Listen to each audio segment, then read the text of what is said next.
Ladies and gentlemen, episode number 633. We are live. It is Wrestle Wars Genesis time. The TWA champions are going to be busy today. Of course, as everybody knows, with the debut and beginning of our brand new show, TWA Underground, we also retired a show that's been around for quite some time. As most people are aware, TAW, which is Twitch All-Star Wrestling, at one time was over on YouTube. It was called YTD Academy, YouTube Development Academy. It was development territory. And then, of course, we ended up moving the show back from YouTube to Twitch, and we rebranded it Twitch All-Star Wrestling. It's been a mainstay for quite some time. But I wanted to do something new and interesting, which is, you know, it's great. We have these great new underground matches, and they're a lot of fun. But I thought, you know, why have just an occasional underground match randomly pop up on a show when we can have an entire division? Then I got to thinking, well, wait a minute, why not? Why, instead of having just a division, why not have an entire show based around underground and add in extreme tag team and faction wars? So that was the thought process there. So with that said, Twitch All-Star Wrestling, of course, has been retired, which means we've got a bunch of champions that are suddenly without championships. Now, what we're going to do here today is, and the reason I said the TWA champions are going to be busy today, is because any former TAW champion is getting a shot at a TWA championship today. So we got 9 matches. Each and every one of them are championship matches. We've got the Legends Championships on the line. Johnny Rainbow is defending his one championship today. And then every single Twitch All-Star Wrestling champion is getting a shot at a TWA champion. So it's going to be a fire show. You don't want to miss any of the action. But before we get started, I am going to open up my dashboard. Do you think, you know, after all this time that I would just have it open and ready to go? But I never do. I never do. So I get that going here. Give me a second. Yo, Mufasa, welcome in. How's it going, Mufasa? Appreciate you stopping in. How are you doing? Of course, you know that the Dangerous Lions are going to be busy today. The Dangerous Lions are going to be busy today because, again, every Twitch All-Star Wrestling champion is getting a chance to become champion again. But to do that, they, of course, have to beat the TWA champions. Mufasa and Eric Dangerous, the tag team champions for TWA. No surprise there. They are multiple-time champions. Singles competition and tag team competition. They are a very impressive duo. Very impressive duo. But yeah, so they're going to be in action today. A lot of people are going to be in action today. Again, we got the 2 Legends Championships on the line. We have Johnny Rainbow defending his one championship against the poll winners today. And of course, after that we have 6 championship matches because we have Twitch All-Star Wrestling taking, the former Twitch All-Star Wrestling champions taking on TWA champions. So lots going on. But anyways, what's going on, Mufasa? How's your day? Did you do anything today? Anything special? Sit at home and relax, visit family. I mean, it's Sunday, so it's kind of one of those up-in-the-air days for everybody, really. It is kind of one of those up-in-the-air days for everybody. But yeah, what's going on? What's everybody up to today? What's new and exciting? Any amusing antics? Yo, Serene Smoke, welcome in. Appreciate you being here. What's new and exciting, Serene? What's new and exciting? You got anything going on today? Mufasa says, I'm doing okay, just chilling, and I was watching a movie. Oh, nice. What movie are you watching? I was actually just watching a movie with the missus. I believe it was called You're Cordially Invited. It was a rom-com. Serena Smoke said, had drag brunch earlier? You had drag brunch earlier. Okay. And what did you have for brunch? I had to make sure I read that correctly. My eyes are bugging out just a little bit because I've got, where I'm sitting, I've got sunlight blaring into the window, glaring even, for that matter. But yeah, what'd you have for brunch? Oh, you're performing. Oh, fantastique. So where were you performing? That's awesome. Had a mimosa, though? Did you? What kind of mimosa? Mimosas are good. But yeah, where were you performing? And how long have you been doing it? That's awesomeness. I was watching Homefront from 2013. Now I'm trying to remember.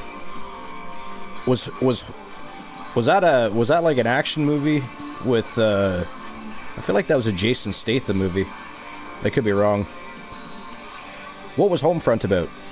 I feel like that's a Jason Statham movie. If not, I know he has a show with a similar name. I watch a lot of Jason Statham movies. I do like him. Great action star.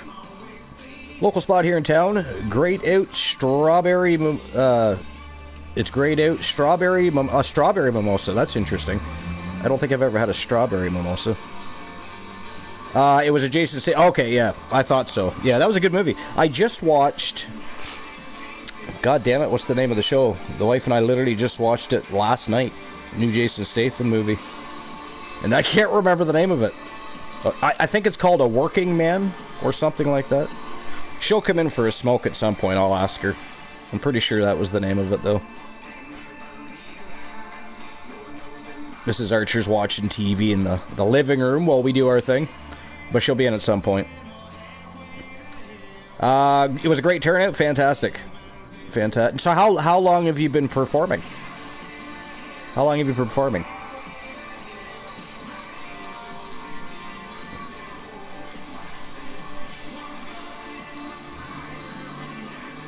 Y'all are missing Pokemon. Look at that. You're letting them escape. They're going to go join the Glenalians. Then we're in real trouble.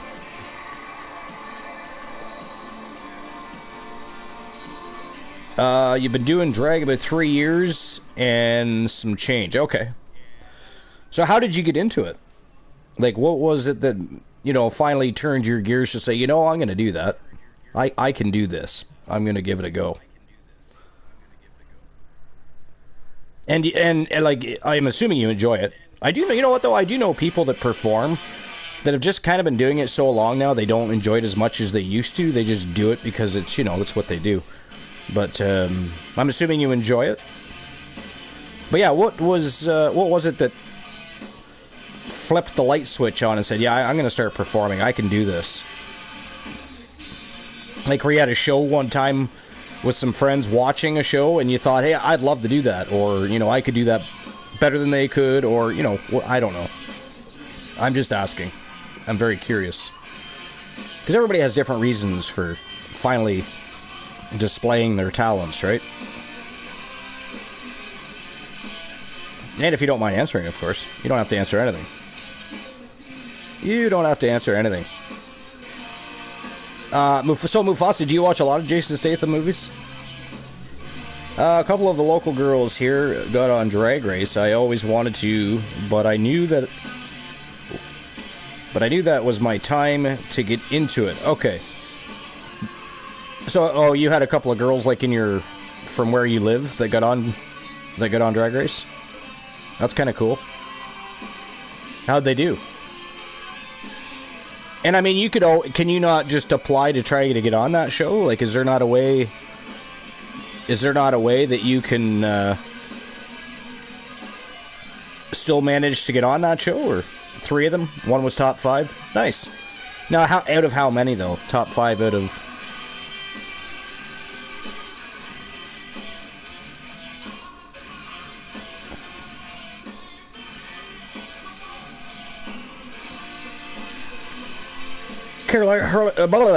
Whoa.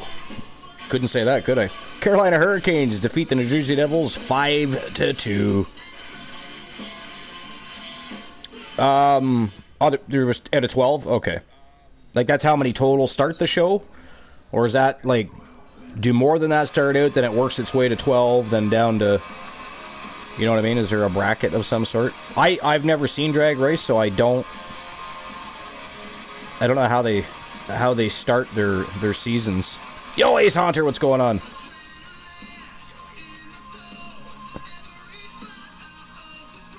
I've only watched a few Jason Statham movies like Hobbs and Shaw. Hobbs and Shaw was awesome. They're actually supposed to do another one.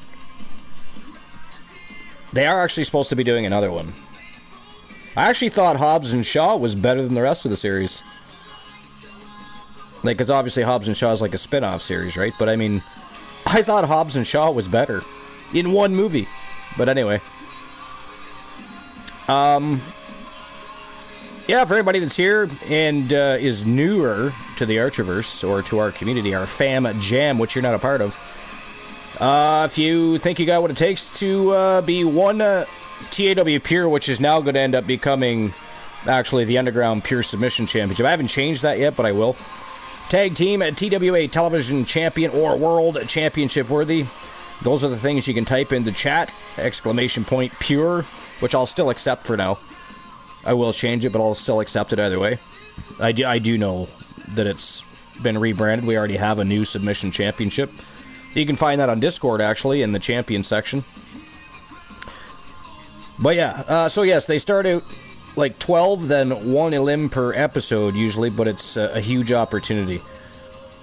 Today, Ace Hunter is transformed into a walrus. A walrus that's driving a Mustang right through the arena. Hopefully you're not driving through mud puddles or anything. It is a beautiful arena. We do not want the floors messed up. Especially from a Ford. Come on. You couldn't do better than that. Couldn't get a Lamborghini or a Ferrari or something. A McLaren. You get a fucking Mustang. Actually, I like Mustangs. I used to own a Mustang. But anyways. But yeah, so now, is that still something you'd be willing to do, Serene Smoke, is to go on that show? Like, is there a way that you can still get on that show? Look at that, Mufasa does it. Mufasa did what Ace Hunter could not. Look at that, he's driving a Maserati. But still, though, Mufasa, like, easy on the floors. Wrestle Wars Genesis Arena is, it takes a lot to keep it maintained. We don't need tire marks everywhere. It's bad enough in the past we used to have to worry about people like Kraken Skulls and his entire team setting things on fire. Wolfpack used to jump in on that once in a while. They thought that shit was hilarious. Mostly Team Glenola. I would have grabbed an Impala if I had the choice. Yeah, for what? To become an animal or for a vehicle? You like the Chevy Impalas? What year? Oh, because you were a walrus, you'd rather be an Impala? I don't know. I'm just taking a shot here because there's so much going on between animals and cars. Hyper Knight Raven! How you doing, Hyper Knight Raven? Appreciate you being here. Go Team Glenola, how dare you, Hyper Knight Raven.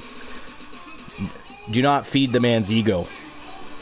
Do not feed the man's ego, because you know what he'll do? He'll come in all hyped up, and then the next thing you know, I'm going to start getting swear-jarred, and I get my cords cut, I get banned from matches, and it will be all your fault, Hyper Knight Raven. So don't put stuff like that out there in the universe, please. How dare you? How dare you? Makes me want to ban Mufasa. We don't want to ban Mufasa. Don't act like that. 1967. Hell yeah, that was a good year for cars, though, too. I mean, obviously, my favorite car from 67 would be the 67 Shelby GT500. Or Eleanor, depending on how you know her. She really was a beast of a car. The 250 wasn't bad either, but the 500 was mint. But she was a little, like, she did not like to behave. Like, if you punched her down, her ass hen, I mean, it was the earliest form of twerking, except for it came from an automobile, you know what I mean? I don't know if you've ever driven a GT500. I don't drive anymore at all. I do have to fix that situation. I did so much driving when I was younger for different reasons that just by the time I got to drive for the sake of driving, I didn't like it anymore. I was just tired of it. Even if my friends wanted to go somewhere, I didn't care. I'd just ride with them. It was cheaper on gas anyway, but...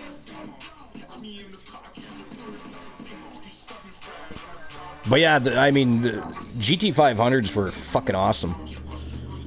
Have you seen the movie Gone in 60 Seconds? Ace Hunter is John Moxley today. You are the AEW World Champion. Speaking of champions, we got a lot of champions that are going to be busy today. Because again, today is almost like a unification show, so to speak. Because again, with the beginning of TWA's Underground, we of course retired Twitch All-Star Wrestling, formerly known as YTD Academy, became Twitch All-Star Wrestling when we brought it back to Twitch. That show's been retired in favor of our new venture that is TWA Underground, but all of the TAW champions are getting a shot at TWA champions today, so champions are busy. And then, of course, we've also got 2 Legends Championships on the line today, and Johnny freaking Rainbow is putting his title on the line against the 2 villains that won the polls to see who would be Johnny Rainbow's next opponent. But that said, we may as well get the show on the go.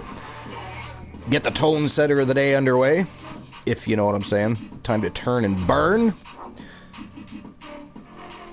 And check this out, look at that, entrance is on. Entrance is, well, I won't show you there, but entrance is, so I think I've got it figured out. I think I've got it figured out. We will discuss that, but before we start discussing that, and of course anything else we're talking about, again, we're going to get the show on the go. We're going to start with the first match of the day. It is Roxanne Riley taking on Alundra Blaze in a Bloodline Rules matchup for the TWA Legends Championship. So that is going to be one hell of a slobber knocker and a great way to set the tone. Raise the bar for the day, see who can rise above that bar. You know what's funny is we have actually had matches on shows, I'm sure you're all aware, but we actually have had shows where the tone setter was almost better than the rest of the show. So sometimes that happens too, right? 67 a vehicle, not animal. Okay, gotcha.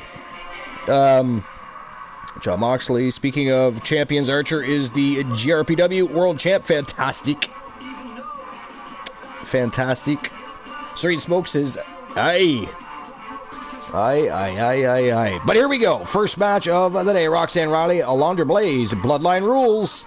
TWA Legends Championship on the line. Let's get her done, shall we? Shall we? Showtime and go time. Serene Smoke sent me a message and said, start the match or I'm unfollowing you. I think that's kind of harsh. My feelings are a little hurt. I'm starting to think maybe Serene Smoke is related to Variants of Strife for Glenola. It was kind of a threatening, it was a very threatening message to receive. I will unfollow your ass, get the show started now, stop with all the talking, what is this, a goddamn talk show? And I was like, wow, he's going on. Huge rant, called me a talk show host. I mean, they do refer to me as the host of the most must-see show on Twitch and YouTube TV, but... a talk show host? I mean, that hurts just a little. I mean, who would you compare me to? Like Conan O'Brien, Jimmy Fallon? I don't even know. But either way, it was kind of crazy. Serene Smoke, newer to the Archerverse, just joined the Fam Gem, and yet still already so villainous. That's what I'm saying. I think maybe perhaps related to Variants of Strife or perhaps Glenola. Maybe he's a Glenalian. Maybe he's a Glenalian bred by Glenola that has matured and learned the ability to shapeshift so they can make themselves look like a person. Now I'm a little scared. Now I'm a little freaked out. You know what? I know Glenola's around. I don't know. A new hybrid of species, exactly. See, you even know what I'm talking about. That freaks me out even more. Freaks me out even more. But how dare you for the message?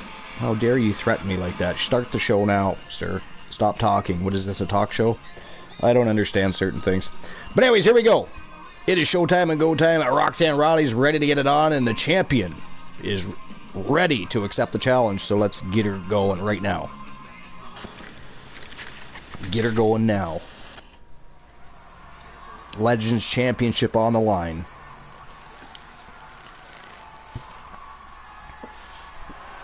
By the way, Serene Smoke, welcome to Wrestle Wars Genesis. This is probably your first visit to the Genesis Arena. Your first show is TWA Underground, is why I say that. Unless you've gone back and watched VODs or gone to YouTube and checked out some of the older content, that's possible too. But I'm guessing this is your first trip. It is your first trip. And here comes the Women's One Champion. Of course, the Women's One Championship would have been on the line today. However, the challenger, the person that won the poll to face Roxanne Riley for the TWA 1 Championship is already booked in a match today because they were a TAW champion, so they're getting their championship title shot. Therefore, since Roxanne Riley was ready to put her own title on the line, and she is available for a matchup, and we needed a spot to... what we needed was a fantastic way to set the tone for the day. What better way than to contact Team Life is Great and say, hey, let's get Roxanne Riley, because she is a legend. Let's get her in a Legends Championship matchup. Maybe she can become a double champion. Roxanne Riley from Team Life is Great, of course, part of the Wolfpack Gals. What's the command to catch? I believe it's I pokey catch. I didn't change any of that. So it should be the same as it is anywhere. And by the way, how dare you laugh at me? I do not appreciate the laughter and the mockery any more than the message threatening to unfollow our Fam Jam and accusing me of being Jimmy Fallon. I mean, you couldn't have come up with somebody better than Jimmy Fallon. What is wrong with you, Serene Smoke? Yo, Moon Raider, what's going on? Welcome in, Moon Raider. I'm actually surprised you're not on the broadcast. I see you in there. Why are you hiding from us? Why are you not revealing your serenading voice to the Fam Jam via the broadcast booth? How dare you? How dare you be free and here, but yet not on here? Get ready for a display not doing your job that you were paid to do in TWA. Exactly, Serene Smoke. How dare they? How dare they?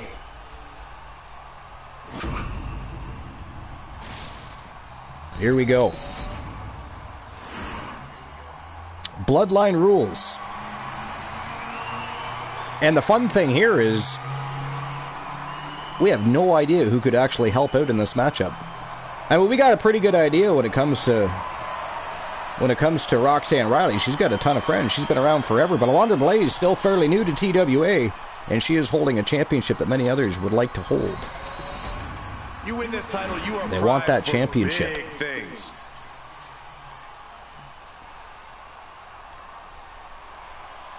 She has a target painted on her back.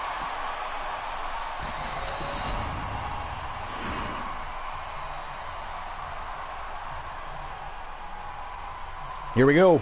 Riley versus Blaze. The bell rings and it's time for action. The rules for this match are simple. There are none. But we have no idea who might come to the aid of Alondra Blaze. Concentrate on defeating your opponent. No idea. Defend against an attack from the crowd. Underneath the ring, it can be from anywhere. Which is exactly why if you... And here we go. Left in. Wow, look at that armbar locked in already. Oh, look at this. Armbar slipped underneath and able to Roxanne Riley very quickly transitions into that, though. You'd have to tire her out a little better than that if you want to try and submit her. She's as powerful as she is agile and quick. Short arm lariat. And again. A member of the Wolfpack Gals, as well as being managed by Team Life is Great. Both arms captured and vitriolic stops. Oh, what do you guys think? I know the match just started. But who are you guys rooting for here? Alondra Blaze to get her second title defense? Or Roxanne Riley to regain the Legends Championship? She has held it before. I do believe she's held it before anyways. I'm pretty sure she has. She should become a double champion, though, because, again, she is the TWA 1 champion as well. Serene Smoke says, Roxanne, absolutely. I don't know whether to take that with a grain of salt or not, because you said that about Archer winning the other day, and he lost. How dare you, by the way? How dare you? I felt like it was like reverse psychology. Shoulders down. Championship at stake. Question of the show: what is your favorite pay-per-view, PLE and or SPV of all time? If you have more than one favorite, that's fine too. I'm usually right. That was a one-off fluke. You can say that again. Oh, look at this. Opens the door for Alondra. Io Sky coming in to help out Alondra Blaze. Quickly turn that around. She is too. She's heading outside the ring now. Io Sky coming to the aid of Alondra Blaze. For Extreme, the kendo stick has entered the fray. What's this? Surprise, surprise. And she releases her own submission. Shoulders down. Who's next? To retain. Alondra Blaze with a pin. 2 count only. Rhea Ripley. What the hell? Io and Rhea are going after Roxanne Riley here? Damn. Alondra Blaze has friends in low places. What is even happening right now? Not expecting this. Is anybody going to come help Roxanne Riley, or is just everybody going to be coming out to help Alundra Blaze here? Oh, here we go. Her partner in crime from the Wolfpack gals, Jennifer Wolf. But it is still 3-on-2. It is 3-on-2.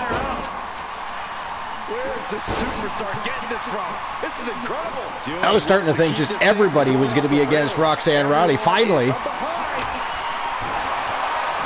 But then, of course, now Jennifer Wolf is outside the ring. Oh, that was close. Alundra Blaze just about ended it. Stacy Keibler, an unsung hero, a dark horse of the Wolfpack gals. Team Glenola would be very excited right now. He loves it when Stacy wrestles. It's those legs, you know. Oh my goodness, this hurts. Oh my. Everyone is on their toes in a bloodline match. And she won't allow her to interfere. What is going on here? Championship. Wow, are you shitting me? Adds to their legacy. Holy shit, that is it. That is all. Ladies and gentlemen, the winner of the Bloodline Rules matchup, and still TWA Legends champion, Alundra Blaze wins the Bloodlines Rules match. It did not help that, you know, everybody literally came out after Roxanne Riley at first. You know, only Jennifer Wolf came in like 4th. It was 3-on-1 before Jennifer Wolf showed up. By then it was just too late. It was too late for poor Roxanne Riley. I don't think she got a fair shake in that matchup. That's kind of crazy right there. Alundra Blaze, ladies and gentlemen, is reigning defending Legends champion. What is going on this season? I was shocked that she won the championship. Now she's defended it twice. Twice.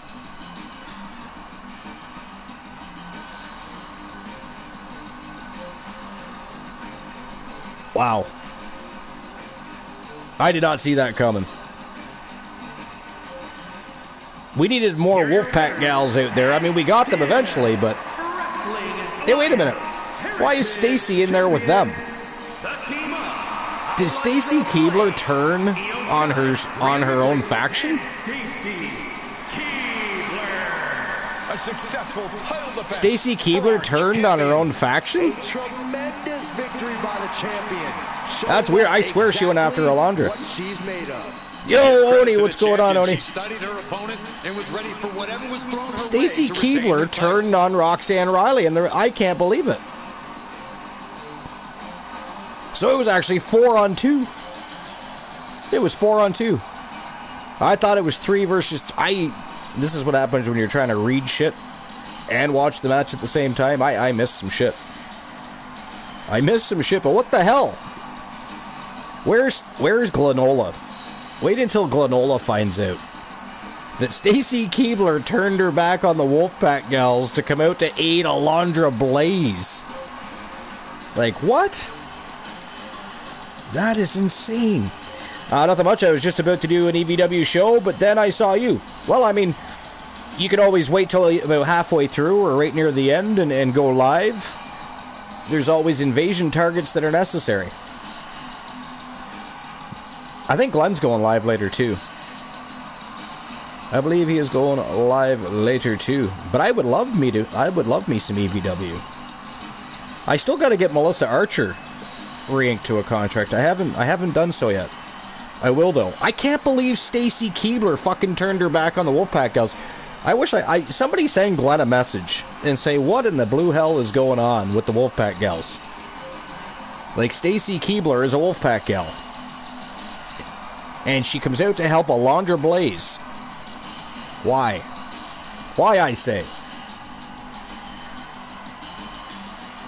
It's not like she's hard to make. No, not really. Not really. She's only a few moves different than Archer. Archer taught her everything that she needed to know. But she has different finishers, different signatures. There's a few different submission moves. There's a few things different, but not much. For that matter, you could make that shit up. Or wait a minute, did I give Mrs. Archer the AKO? I forget. It might be one of the finishers. I know she had another one that was different, though, and signatures were different. And submissions were a bit different. Yeah, I think I did, too. So, I mean, as far as submissions, signatures, and the other submission moves, I mean, you could make that shit up. Really, it doesn't matter. As long as they're different than Archer's. I didn't want her to have all the same moves. But majority. Majority. How dare you? I see that, Ace Haunter. I see the goddamn... Oh, wait. What was... How did we... we decided last time that wasn't a curse, right? I think we decided last time that wasn't a curse. Considering I can't get Archer anyways... I mean, I think there's a way. Is there not? I believe there is. I think Honeybee knows how to get... Because lately I've heard people saying they're taking stuff from 2K24 and somehow getting it over to PS5 to use on 2K25, but I'm not sure though. I mean, you could if you wanted to, Oni, yeah. Just give her some different submissions. And some different finishers. Well, I mean, Archer's not Orton, though. Archer only has a couple of Orton's moves. He's literally built ground up. But you could do that for Mrs. Archer for EVW purposes.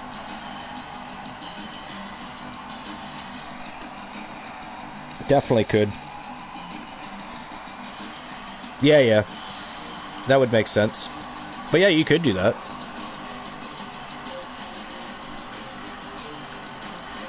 Maybe give her the crossface chicken wing and the sharpshooter, and then you can do whatever you want aside from that, like for submissions and for signatures, and whatever.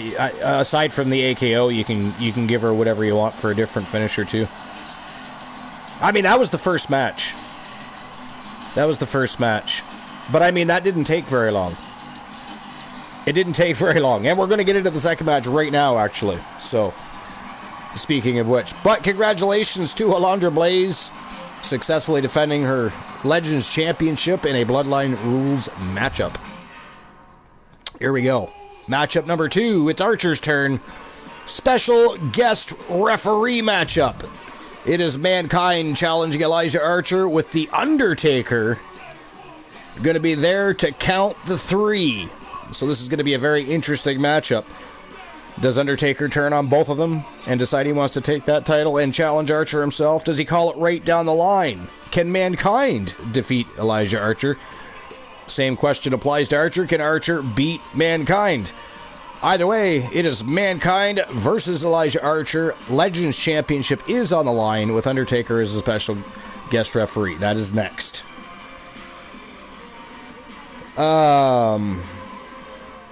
Well, there's 9 matches total, so 7 after this. 7 more matches after this. Also, thanks for the follow, Serene Smoke. Oh, you were following Infinite Oni now? Excellent. You absolutely should. Although I think Serene Smoke was following a lot of people during TWA Underground. I'm pretty sure they followed Ace Haunter and other people too as well, I think. My notification went off. Oh, that's how you... Okay, gotcha. Nice. You know what's still not working for me? I can't... Like, I think other people see it maybe, but I can't do shoutouts. It doesn't show me when I do shoutouts. There's something to do with the Twitch app that's broken. I just figured that out, like, yesterday, I think. By the way, I figured out Oni. Yeah. And, well, Honeybee's not here. I figured out how to get it to save... and make sure your entrances are still on without having to turn them on and off every match. So it's weird. And well, let's get the match started first. Matchup number 2 here at Wrestle Wars Genesis. Let's rock and roll. Time to turn and burn. Mankind versus Elijah Archer. Undertaker, the special guest referee. The following contest is a special guest referee match and is for the Wrestling. I have no idea why there is a cell there. But okay. Just hanging there for a later match? I don't know. Yeah, now this It is a special guest referee match, so I don't know why there's a cell there, but we'll see. We'll see what happens with that. So when you go in, you know how it always tells you that your entrances are on? Well, as soon as you edit a match, it automatically turns the entrance off. So after you're done editing the match, you then have to return the entrance back on and then save it. It's fucking stupid, I know. If it starts on, it should remain on unless you turn it off. But how it works? Yeah, I know, eh? It's so stupid. I always wondered, because I always check. It always said they were on, but I never looked. Like, after I was done editing matches, I didn't think to look to see if the entrances were still on. I would assume they'd be on unless I turned them off, right? So I never checked any of that. But yeah, so it'll say your entrances are on, but as soon as you edit a match, you have to turn the entrances back on for that particular match that you've edited and then resave it. Yo, Dave Demented, what's going on, buddy? Welcome in, my friend. For anybody that doesn't know, Dave Demented and I have been friends for over 20 years. Him and I were doing e-fetting back when you would still type shit up and submit it to a site like a G-Fed or a Fed Wars or a Pro Board site. Everything was written, matches, character promos and stories. We were doing podcasts back then before podcasts were even cool. So we've got a long history. He knows all about Elijah Archer and, of course, how we became a thing. Back in those days, the Archerverse was actually called GOW Gods of Wrestling back in those e-fetting days. But we've had a lot of good times. And yeah, he's still part of the Fan Jam. And he has his own. He runs his own stream on his own channel. So if you guys want to give him a follow, shoutouts aren't working for me. I'm gonna try it. If not, Ace or somebody else might have to do it, or Dave can do it to himself. Yeah, it's not showing. It doesn't show that I've shouted anybody, so somebody else might have to. If somebody can give Dave Demented a shout out, please, I'd appreciate it. Longtime friend of mine.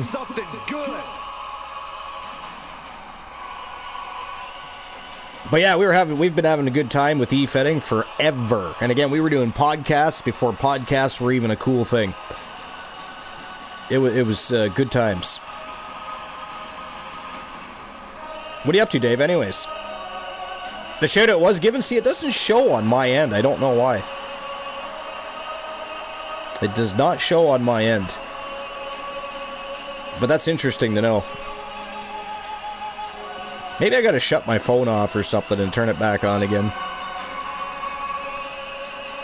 I mean, it's the Twitch app, right? So anything is possible. The fucking thing is... You know, it's funny. They've been doing update after update after update, but lately they haven't done any. Which is kind of strange. Oh, you threw him one? I'm not sure which one it showed. I don't show any. So, that's what I mean. For some reason, it's not showing me shoutouts. Unless you did it the old-fashioned way. I mean, I can still do that, I think. Let's try that. Here we go, gentlemen. I'm sure that'll work, because it's a command, but... And a huge opportunity for the champ to prove to everyone that there truly is none better in all of WWE right now. So I can still do that, but I mean, it's the special shoutout that's not showing on my end for some reason. I don't know why, really. But yeah, Dave Demented even used to have a wrestler that he managed. Dave Demented was the character's name, actually. A longtime friend of Elijah Archer. Back in the days when we first started, it was Iron Rhino, who later on, here on Twitch, became Jason Ironman. So Archer and Dave Demented and Ironman all have a lot of history. They've been in storylines together many times over, so they know that Archer has a lot of history with pro wrestling, and They also know that he can party too much and find ways to screw up his own career and or get himself into trouble on the sidelines. You found your old GOW promo vid? Oh man, you should so post that on Discord. You think it's terrible? Best of friends, worst of enemies, yep. Yep. Even with Ironman. They were either fighting each other or fighting alongside one another. Sometimes I miss the old G-Fed days, though. G-Fed and Fed Wars. It was a lot of work, though, right? I mean, it's still a lot, depending on how you run an E-Fed, because it takes time to create things like arenas and good championship belts to display for your show. All that stuff that we do. That's time-consuming, but there was nothing more time-consuming than typing out all of those matches. It wasn't so much the promos we wrote and the stories we wrote, it was the writing of all the matches and pay-per-views we did back in the day. And then, of course, the podcasts were simple, easy, and fun. Want to hear something funny? Sure. He says, love the history behind all this. Lore is one of my favorite things about media consumption. Actually, if you go to the homepage of the Archiverse, Ace, and go to the About section, it does explain, in a nutshell, how GOW became the Archiverse. Basically. It skips one step, because when we first came to Twitch, we were actually called Archer Industries. And that's because through storyline that had been ongoing for years, Archer owned a weapons manufacturing company and a whole bunch of other companies. He's a billionaire, right? That's why he and Dave Demented and Ironman were always partying and out on yachts and all the things they did. I should actually get back into having Archer cut some promos again and some stories. It was always fun to do one here. I didn't do them a lot like everybody else, but when I did, we always made sure we had something good going on.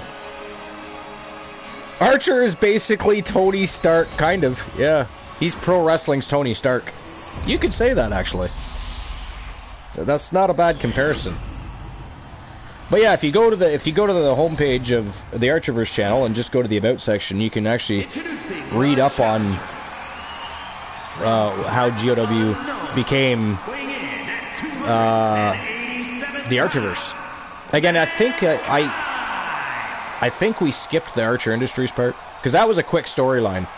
The Archer Industries thing only lasted a little while. I couldn't come up with a name, so I went with his weapons manufacturing company name. But then through story, Archer decided to sell his weapons manufacturing company after years of getting in trouble, playing with different weapons and prototype weapons and things he should have never been touching. He finally sold, but the company that bought the business that bought the company from Archer wanted to maintain the already established name, so when they took over control, they also purchased the name, and Archer just rebranded from Archer Industries to the Archiverse. Ace Payne is basically Odin, so I'm not much better. Yeah, well, I mean, it's funny, I actually have a grandson named Elijah now, and so my kids used to read all the stuff I wrote back in the day, and used to pay attention when we were doing our e-fetting. So he knew about the character and liked the stories, and here we are all these years later, and my one son named his son Elijah, so I have a grandson named Elijah now, which is kind of fun. Wrestle Wars, best federation, yeah, it was, yeah. Hence why I still have the name Wrestle Wars Genesis to this very day. Because GOW back in the day had a show called Genesis, and then Dave Demented had Wrestle Wars, and I combined the two to make one name. That was kind of a commemoration thing. That was a commemoration thing. I still don't understand why we're locked inside of a cage here. I'm a little fucking confused about that. This is a special guest referee match, not a cell match. So I don't know what to say. This must be something that Mankind and The Undertaker hooked up. This has nothing to do with TWA booking. You could tell the look on Archer's face when he looked up and saw the cage hanging there that he didn't know shit. I certainly don't know shit. But yeah, Wrestle Wars was the best Fed around, yeah. It really was. But either way, I still miss those days. And we had a lot of fun. There was some really... the only one that I wish would have... He was such a great writer. But he almost always wrote things that were non-related to pro wrestling when he would be trying to win a championship in one of our Feds. Dave, you probably remember him, but Mike. What the hell was his name? I still have him on Facebook to this very day, actually. You know who I'm talking about, though, right? Neither competitor is backing down. Because he ended up writing for papers, and I don't know what he's doing now, but he would always write these. Yeah, Mike. Yeah, I just can't remember his last damn name. And he was always changing his name on Facebook too to crazy shit. But he would always write these well-written and elongated stories, but almost never had anything to do. Oh yeah, he was super creative. Super creative. But for whatever reason, he always refused to include, I don't know, a little thing called match hype in his story. He would write about everything except for what was going on with the damn E-Fed. You know what I mean? It's like, how am I supposed to award you a victory over a guy that didn't write even half the length of your story, but yet at least he, made it relevant to the situation at hand? And then at the same time, you felt bad because you read the story. It was a damn good story, but it's like, it did not hype the match. It did not sell the match. It did not even suggest your character even had a match. The only reason we know you had a match is because, you see it being booked. But so, but yeah, I can't remember his name, his last name, at all for some reason. Any other time I could too. But I do see your point. But he went by Michael, not Mike. And a lot of the times he would spell his name Mikhail. You can't either? We're so good together, Dave.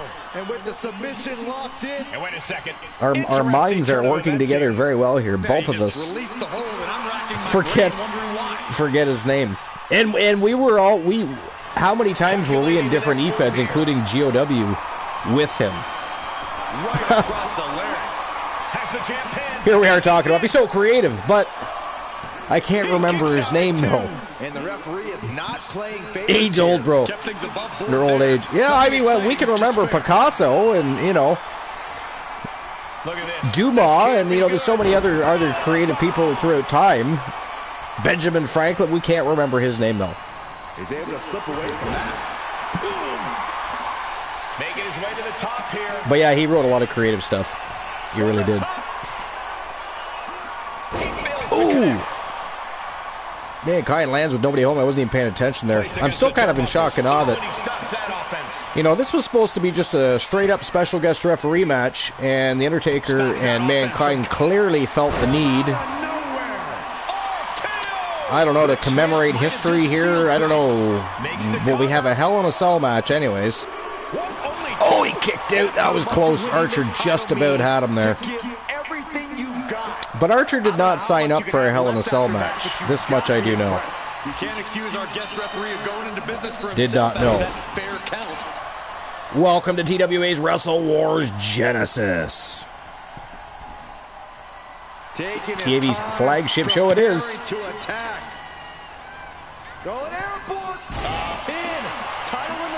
It's always been our flagship show.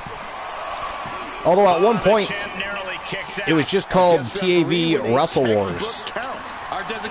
And then when we started making brand changes and some other storyline changes, I wanted to keep Wrestle Wars because, again, that was Dave Demented. But then I was like, I still hadn't really come up with my own name. So I was like, fuck it, I'm just gonna, I used to love, I think Genesis was probably GOW's best show back in the day. I think we had two. But Genesis was the one that I think was the better of them. So I wanted to keep that name, so I went with Wrestle Wars and Genesis.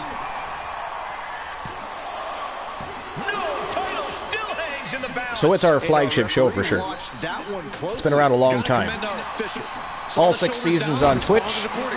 And then, I mean, I ran my own E-Fed for 6 years. Yo, respect! Invading the compound with 17 villains. What's going on, guys? Welcome in. How was your stream? Appreciate you being here. What's new and exciting, guys? Under the ropes and back How was everybody's day? Welcome into TWA's TWA's episode number 633. We actually just started a brand new show not long ago, and with the birth and debut of a new show also means we retired an old show. It was actually called Twitch All-Star Wrestling. So today, anybody that was a former Twitch All-Star Wrestling champion is getting a shot at a TWA championship, with exception of this match. This is a Legends Championship match between Elijah Archer and Mankind. Archer did not sign up for a Hell in a Cell match, but apparently the special guest referee, which happens to be The Undertaker, and Mankind apparently collaborated and decided that this special guest referee match would be a Hell in a Cell match. It was not expected, however. It was not expected. But there's lots going on today. TAW champions getting shots at TWA championships, so championship matches all day today. It's almost like a PLE, or a stream preview is what we call them here. But yeah, how's everybody doing? Appreciate you being here. Can we get some shoutouts going on, if they're not already happening? Ace Hunter, if you're not busy. Infinitoni, somebody. Doesn't matter who. Let's get some shoutouts going. I would appreciate that. We've got 17 villains that decided to take the time out of their day to join us and check out our show. I would like them to be acknowledged. Acknowledgement is love. It was fine. It did a tournament. Nice. Was it a championship tournament, or was it like a Dusty Challenge tournament? Back into the ring now. And finally, or just a regular tournament? It could be mixed gender. What'd you have going on? On a stomp. Cover to be crowned champion. What did you have going on there? And the title's changing. Wow! Son of a bitch. I mean, I think Archer should feel screwed there. The devil was a foot in this. I mean, Archer knew he was going to be in a special guest referee match, but a Hell in a Cell match was not on the agenda, not in the cards, not in the mix. But ladies and gentlemen, that is it. That is all. The winner of the special guest referee Hell in a Cell matchup and your new TWA Legends champion, Mankind, is going home with the gold. Holy shit. That's a little crazy. That is a little crazy because, I mean, again, Archer was not expecting to be inside of a Hell in a Cell. He signed up for a special guest referee match. He knew he was facing Mankind. He did know The Undertaker was going to be the special guest referee. What he did not know is he was getting tossed into a Hell in a Cell match. So that's crazy. That is Archer's second loss of the season. And he has been dethroned as the TWA Legends Champion. Mankind going home with that championship. Wow. Serene Smoke, you were wrong, by the way. Oh, no, you didn't say anything about Archer today. Never mind. You're off the hook this time, Serene. You're off the hook this time. I mean, you were wrong about Roxanne Riley, too, though. To be fair. You were wrong about Roxanne Riley. She lost. But yeah, so what was the tournament for? Tournament was, I'm probably assuming, for a championship. Here is your winner. But what was the championship and who won? Also, if you want to drop the link to your VOD on our Discord, if somebody can drop the Discord link for respect, that way they can advertise their tournament. That way, if you guys want to check out the tournament, you can as well. I would appreciate that. I would appreciate that. All right, matchup number 2 is in the books. Glenola with a tier 1 sub, 34 months going, 19-month streak. What's going on, buddy? Glenola, of course, just had his stream anniversary not long ago. One of my longest, if not the longest, active streamer team for TWA. Because I'm pretty sure he beats Christian Cool by just a little bit. But Glenn's been along for the ride for a long time. Not as long as Dave Demented, obviously. You know, Dave and I have known each other for over 20 years, but... How dare you, sir? There'll never be Archer appreciation. Never, I say. Never! Finer than Frog's hair. Fantastique.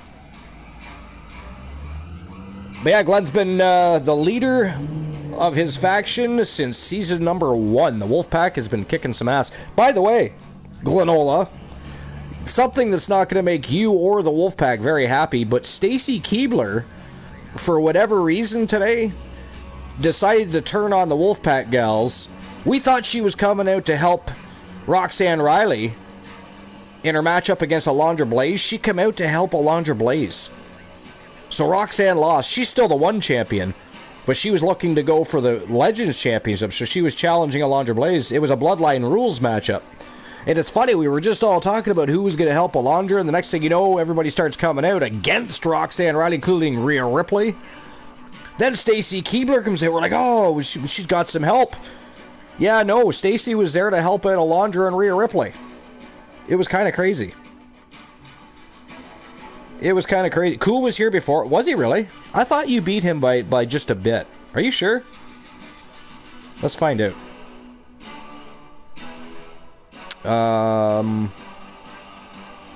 What do I want to know? Is it a countage? No, it's not a countage. What's the command for checking to see? I always forget. We don't do it that often, so I always forget. But you can type that into the chat to figure out how long you've been here. Follow, that's it. I couldn't remember what we put it in as. 4 years, 1 month, 8 days, 20 hours.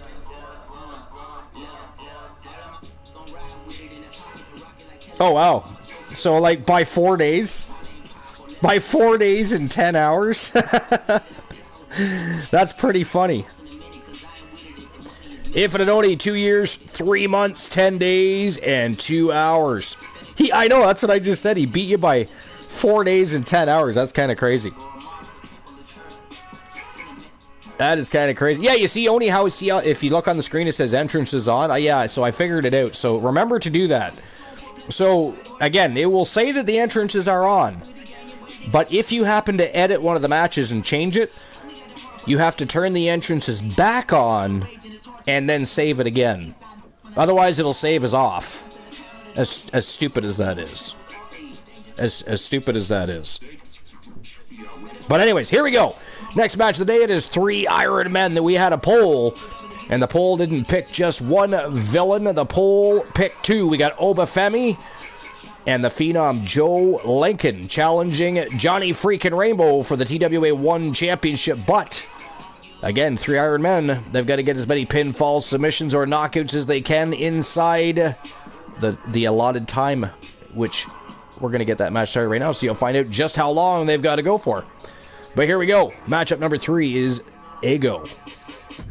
Showtime and go. I really like Obafemi. I don't know if anybody else does. I think Obafemi is definitely a future world champ.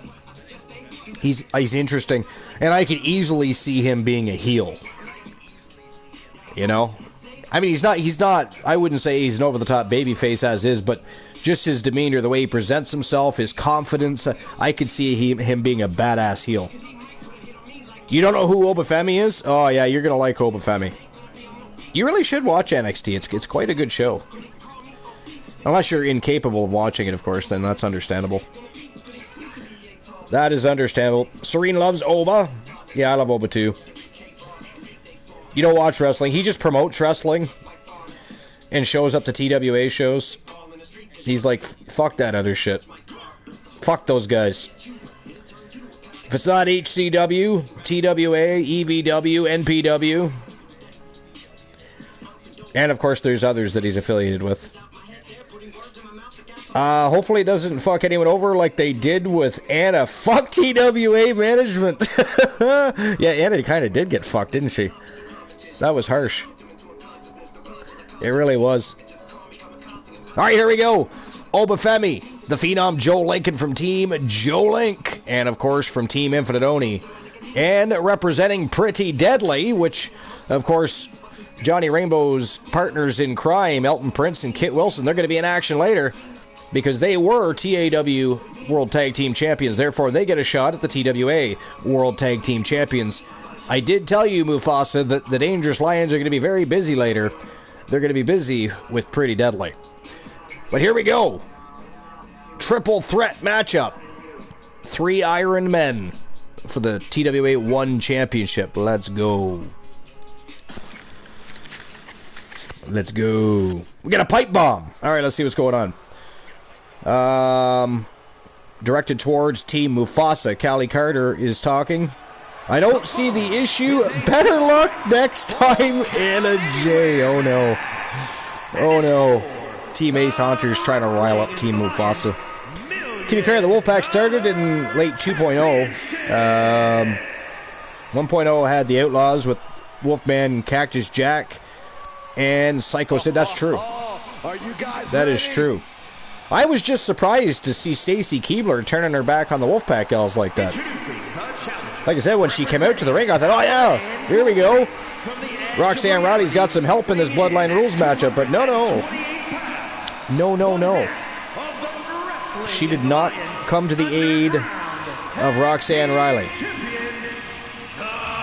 One half of the brand new Underground Tag Team Champions is the Phenom, Joe Lincoln.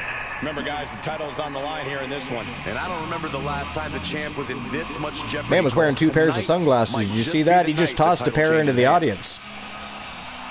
That was kind of crazy. 5 and a 1. I forget what the numbers are. I don't know if it's popped up yet. But there's the poker hand. A pair of 8s, ace high. That's the hand to beat, is a pair of 8s. Has anybody done that yet? I've been paying attention to the chat, but not necessarily the commands. Canadians and Capitals are tied at 0 goals apiece after 1 period. I still don't know how that got turned on. I don't remember turning it on, but I don't remember turning it on. But I mean, I do shit all the time and don't remember. My wife likes to make fun of me for that, actually, a lot. She likes to blame everything on age. How dare she? Not longer. 1 and 2s. 7 high. That's what you got? Okay. Well, you got to beat a pair of 8s, ace high. Well, you got a pair of 1s and 2s, so okay, that means you're the leader at poker. I see what you're saying. Never mind, I reread that. Oh, he says, I see how it is, Mufasa. I see how it is. A 6 and a 1. What is the dice today? Did it pop up yet? Because I actually forget what it is. I'm scrolling back to see. Unless somebody happens to know, then feel free to share that information. If you know and don't share it, how dare you? Just in advance. Obafemi. Looking ready to get it on.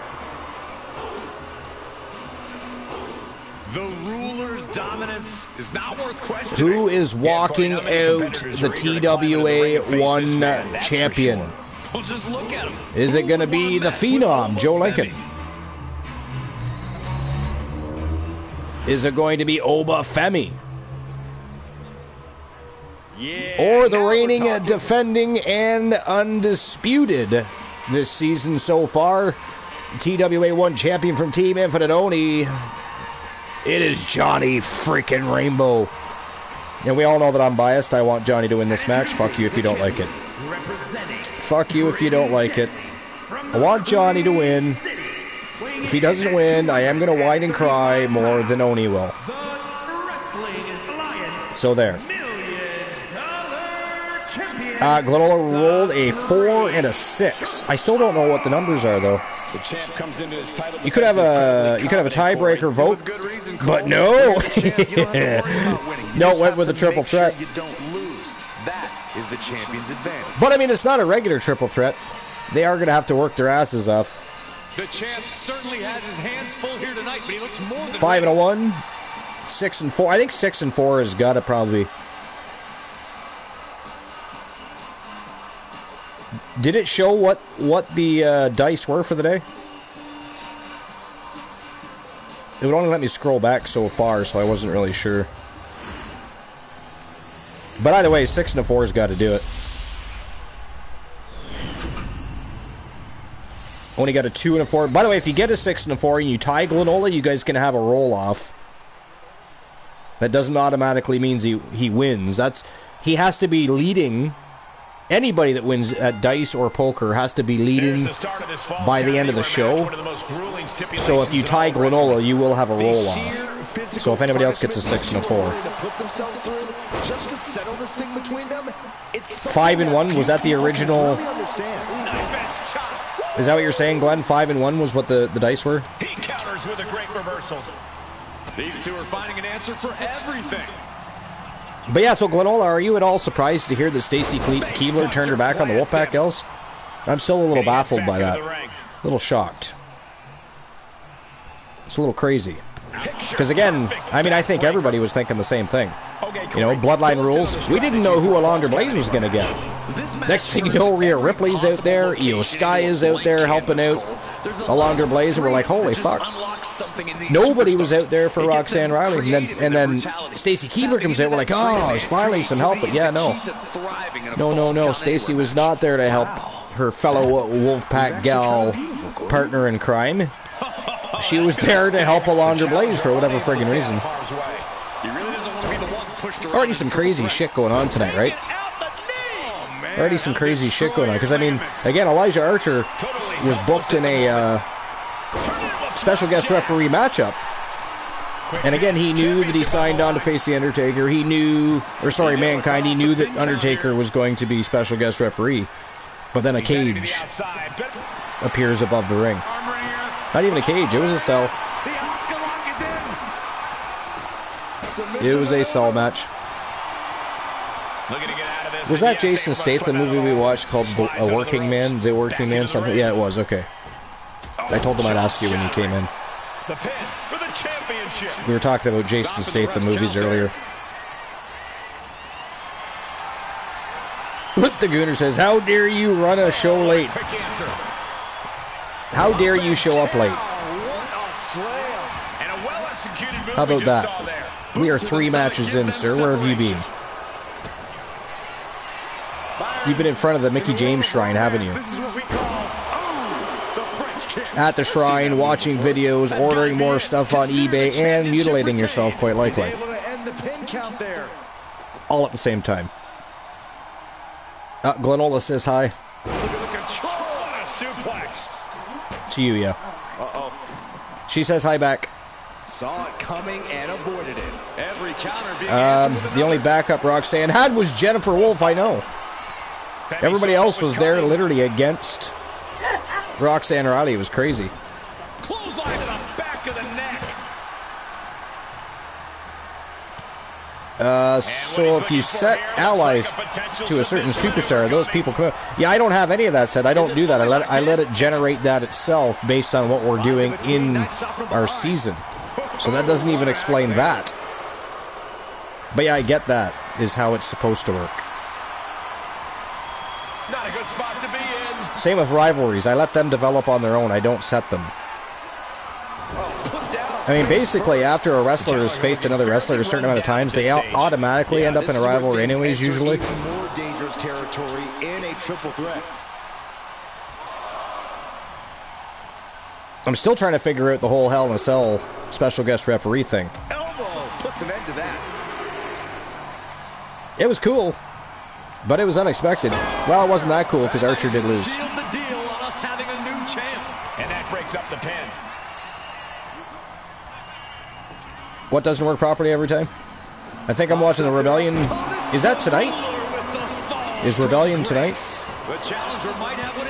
I won't watch it live anyways. I usually wait till shows are at least halfway through. That way I can skip stuff I don't want to watch. He must be thinking about plan B at this point. He's doing everything he can to fight out of this tough spot. For example, if you set B. Jackson's allies to Julia. Yeah. No, I know how that works. I don't have any of that set, though. Yeah, it's kind of weird. Oni Shinobi, welcome in. We got both Onis in here.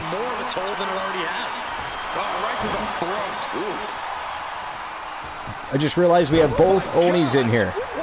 I tried one out and brought out someone who wasn't an ally. It was actually supposed to be a surprise return, and it was almost ruined. Oh no.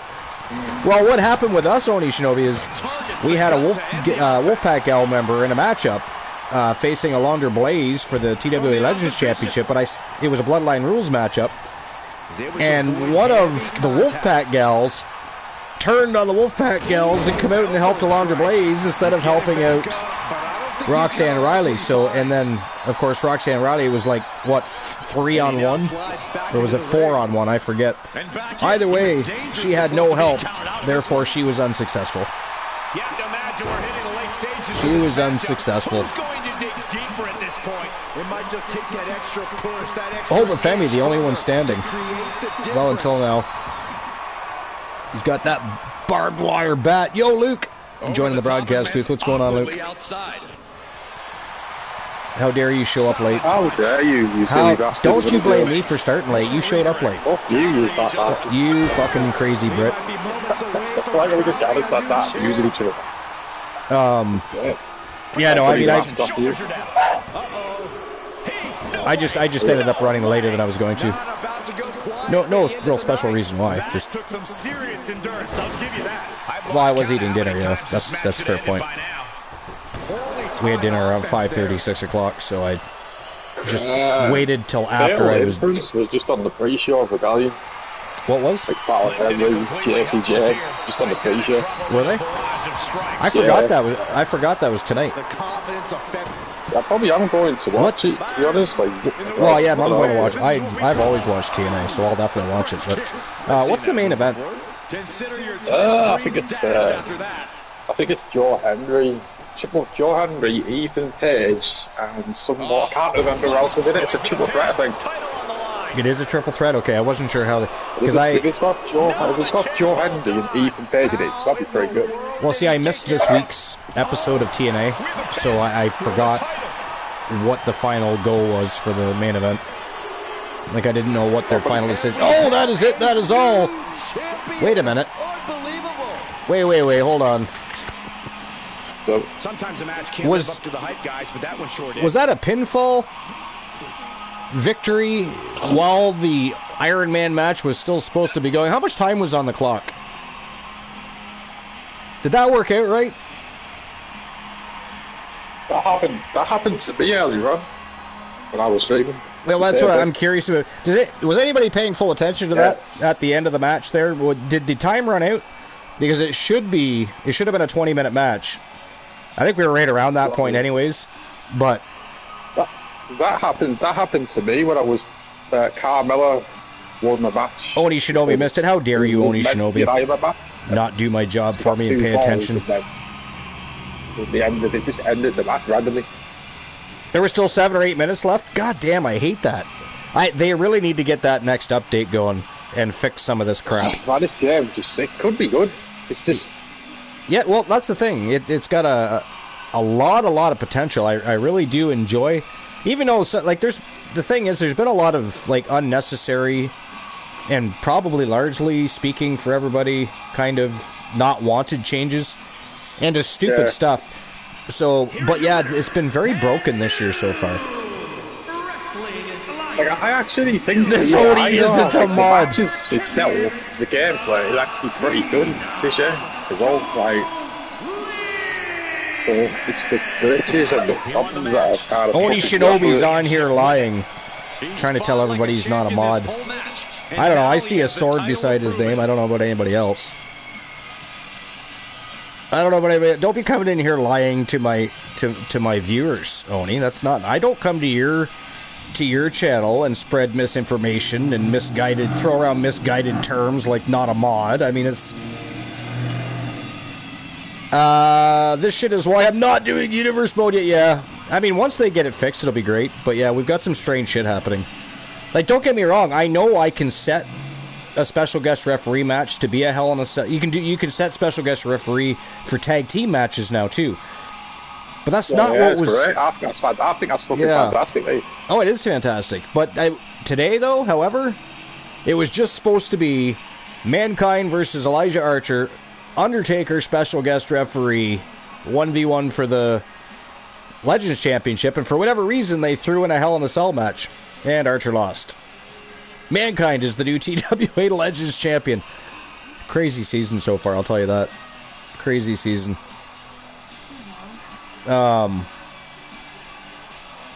You should have a sword. Is that not working for me either? How about now? Try it again, Oni. There you see lies. There it is. I see a sword beside your name. What do you mean you don't see a sword beside your name? That is crazy stuff. You should have a sword. He's been here long enough. You didn't put FU? No, because I actually clicked on his name and just did it that way. I didn't. Yeah. Do you imagine Archer? Oh, you shut up, Glenola. How dare you? How dare you? Roxanne Riley lost earlier. One of your Wolfpack gals. Haha. So there.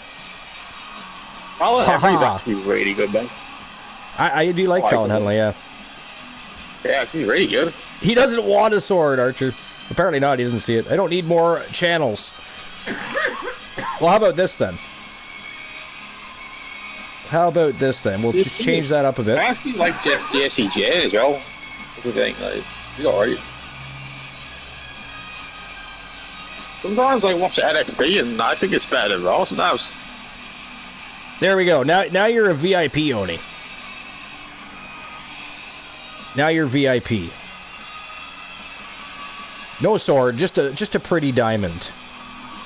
Is that better? Oh, I've got my VIP boxes. You mod for 40 people? That's just insanity. Fine, I accept the diamond. Oh boy. I hope it didn't chase that person away that we had that thingy the other day. I'm going to mod Oni out of spite. That's hilarious. That is hilarious. Alright, so that was very interesting. That was a very interesting match. Joe Lincoln, the victor of that matchup. Wasn't he? Was that it was Joe Lincoln that won, right? I mean, they're showing Joe Lincoln now, so I'm assuming he is the new one champion, unless that got screwed up too. Yeah, it's still a thing. It should be. It's in the sentence somewhere. VIP. And Shawn now has glasses and a hat. VIP is a thing. I tried to VIP you and Glenn and couldn't find it the other day. I think you have to actually add it in command-wise. It should be like, I think, / VIP and then the name. 246. Who do we appreciate? You shut your mouth, Glenola. How dare you? We don't talk like that here. What do you want? You better put me out, or I'm gonna lace my fist up and I'm gonna punch you in the face. He knows I can't stand it when people wrestle with a hat and glasses during a match. You didn't like it when Bubba Ray Dudley used to wear those glasses? But I always wondered, why wear glasses? Those things are just they're gonna fall off, fly off, something. It's kind of weird to wear glasses in a wrestling match anyways. But I mean, exactly, he says yeah. Alright, here we go. We'll move on to the next match. I need my glasses all the time, mate, to see. TLC Tag Team Matchup for the TWA World Tag Team Championships. It is the former Twitch All-Star Wrestling World Tag Team Champions, Pretty Deadly, the partners in crime of Johnny Frickin' Rainbow, taking on the Dangerous Lions from Team Mufasa, and of course, Team Eric Dangerous and Galaxy Phantom. That is our next match of the day. Hopefully we don't have any countouts on for our TLC matchup. Seeing how that's one of the wonderful glitches we have right now. We've got, you can have a falls count anywhere match, and it will still have countouts, but it will still count the pinfalls, submissions, or knockouts. So they could be in the middle of counting a 10 count on you, but if you pin them, you can still win. It's kind of fucked up. But anyways, here we go. Let's get the next matchup underway. Get things turning and burning. It is Elton Prince and Kit Wilson, Pretty Deadly, versus Eric Dangerous and Mufasa, the Dangerous Lions, for the TWA World Tag Team Championships. That is next. Oh, that's not too bad. It's still gonna cost more than $500 though. Well, he's got it up for sale. Well, he can pay off what he owes and still have a bunch left over because he already has it almost paid off. All right. When I take them off, I notice a difference when not wearing... Oh, sorry, what are we talking about here? What are you taking off? Oh, I need my glasses all the time, basically. Okay, I was going to say, please leave your clothes on during the show. No, really, I don't even want for 1 second. I'm stripping naked, mate, in the fucking... That's what I was afraid of. You know, I'm fairly open-minded. You know, I am a very... I consider myself a sexual human being, actually. Kenny King was a male stripper. But for 1 second, I don't want to think about Luke the Gooner 94 taking his clothes off while watching a TWA show. Wait for EVW or NPW. I don't think Oni's going to like that either, though. Yes, no stripping here. I would. I'd love it if Mickey James did that. I'll tell your mother. I fucking love it. How dare you. It's the greatest thing ever. I know Gooner would like it if Mickey James removed... I mean, that's why he bought them. That would be the greatest thing ever. That's why he bought them on eBay, Oni. You don't remember? It's part of the shrine. $578.79 on Mickey James panties. Have you ever worn them? Did you sniff them when you bought them? How do you know they're hers? Do they have sweat from a wrestling match? Did you have them DNA tested? I'm curious how you know. But anyways, if you're going to spend $578.79 on a pair of panties, you may as well lie to people, make some shit up, and at least make it sound better. Here we go, Pretty Deadly versus the Dangerous Lions. Let's go. How dare you motherfucking Oni Shinobi told me he absolutely detests Mickey James. That's what he told me. Actually, he told Infinite Oni. Infinite Oni told me, and I just giggled. I thought that shit was funny. I don't know if he was being serious and he's just trying to get under your skin or if he meant it, you know, but it was savage. I thought it was savage. I fucking detest everyone. You detest everyone. By the way, Luke, I downloaded Mickey. She'll be in action later. That's right, EVW is going live later. Nice. EVW. If we're going live later on, I'll probably be asleep. So nobody cares about your sleeping schedule, Luke. We don't. If you want to be a pussy and go to bed, you know, you'll have lots of time to sleep when you're dead, but whatever. Whatever. You just sleep. It's fine. We'll watch EVW. Don't worry, Oni. We'll be there, buddy. Yeah, don't worry about me sleeping yet. Oni Shinobi says, I said that? I mean, that's what Infinite Oni told me. Archie stirs the pot through the fucking idiot. I didn't stir any pots. No, how dare you? I would never. Always. I would never. Always. Mrs. Archer disagrees. She says always, but I'm sticking to my story. You know why? Because it's my story, okay? It's a thing. I'm gonna do the. You tell a story, you stick to the story. MPW has a set schedule, and EVW will soon. Yeah, I can't do things like that anymore. Literally, my place of employment don't allow for that thing anymore. Mostly because they change my days off all the time. It'd be nice to have a set schedule. That would be great. I probably will eventually have a set schedule, but I'm still a bit off. For now, I'm stuck with whatever days off they decide to throw at me, basically. Unless I book time off. Yo, Honeybee, what's going on? Your show was great this morning, by the way. Fantastic show. At HCW today. For anybody that didn't see it, if we can get a shout out for Honeybee, definitely go check out this morning's show. It was absolutely brilliant. I can't recall a conversation about MJ, but if Infinite Oni said it, it must be true. Absolutely. See what I'm saying? Exactly. Infinite Oni would not lie. You guys are fucking idiots. Infinite Oni does not lie. Archer likes to fabricate shit. I'm not fabricating. I'm not fabricating. I don't think that's true. You know what? How dare you? I'm offended now. I'm offended. Suggest that I would fabricate shit. Ace Hunter says, Gunnar and Alexis James won my Unity titles. Fantastic. Don't worry. Freebird rules apply, so I'll switch that to make it... Yeah, because you can have more than one person in a faction as part of your tag team now. So now the Freebird rule actually works like it should. Or, I mean, it should work like it should. We don't really know because 25 is broken, and they have yet to fix it. So, you know, there's that. But the snakes are remade. The snakes. Hey! We had our first TNA mutiny today, so. It felt a bit weird. It felt wrong. It felt wrong. It wasn't LCW. It felt wrong. It was TNA Mutiny. It was TNA Mutiny. That's right. My female Deuce and Domino. Oh, nice. You know what? I actually liked Deuce and Domino. It's too bad that who was it? It was Deuce that stuck around, right?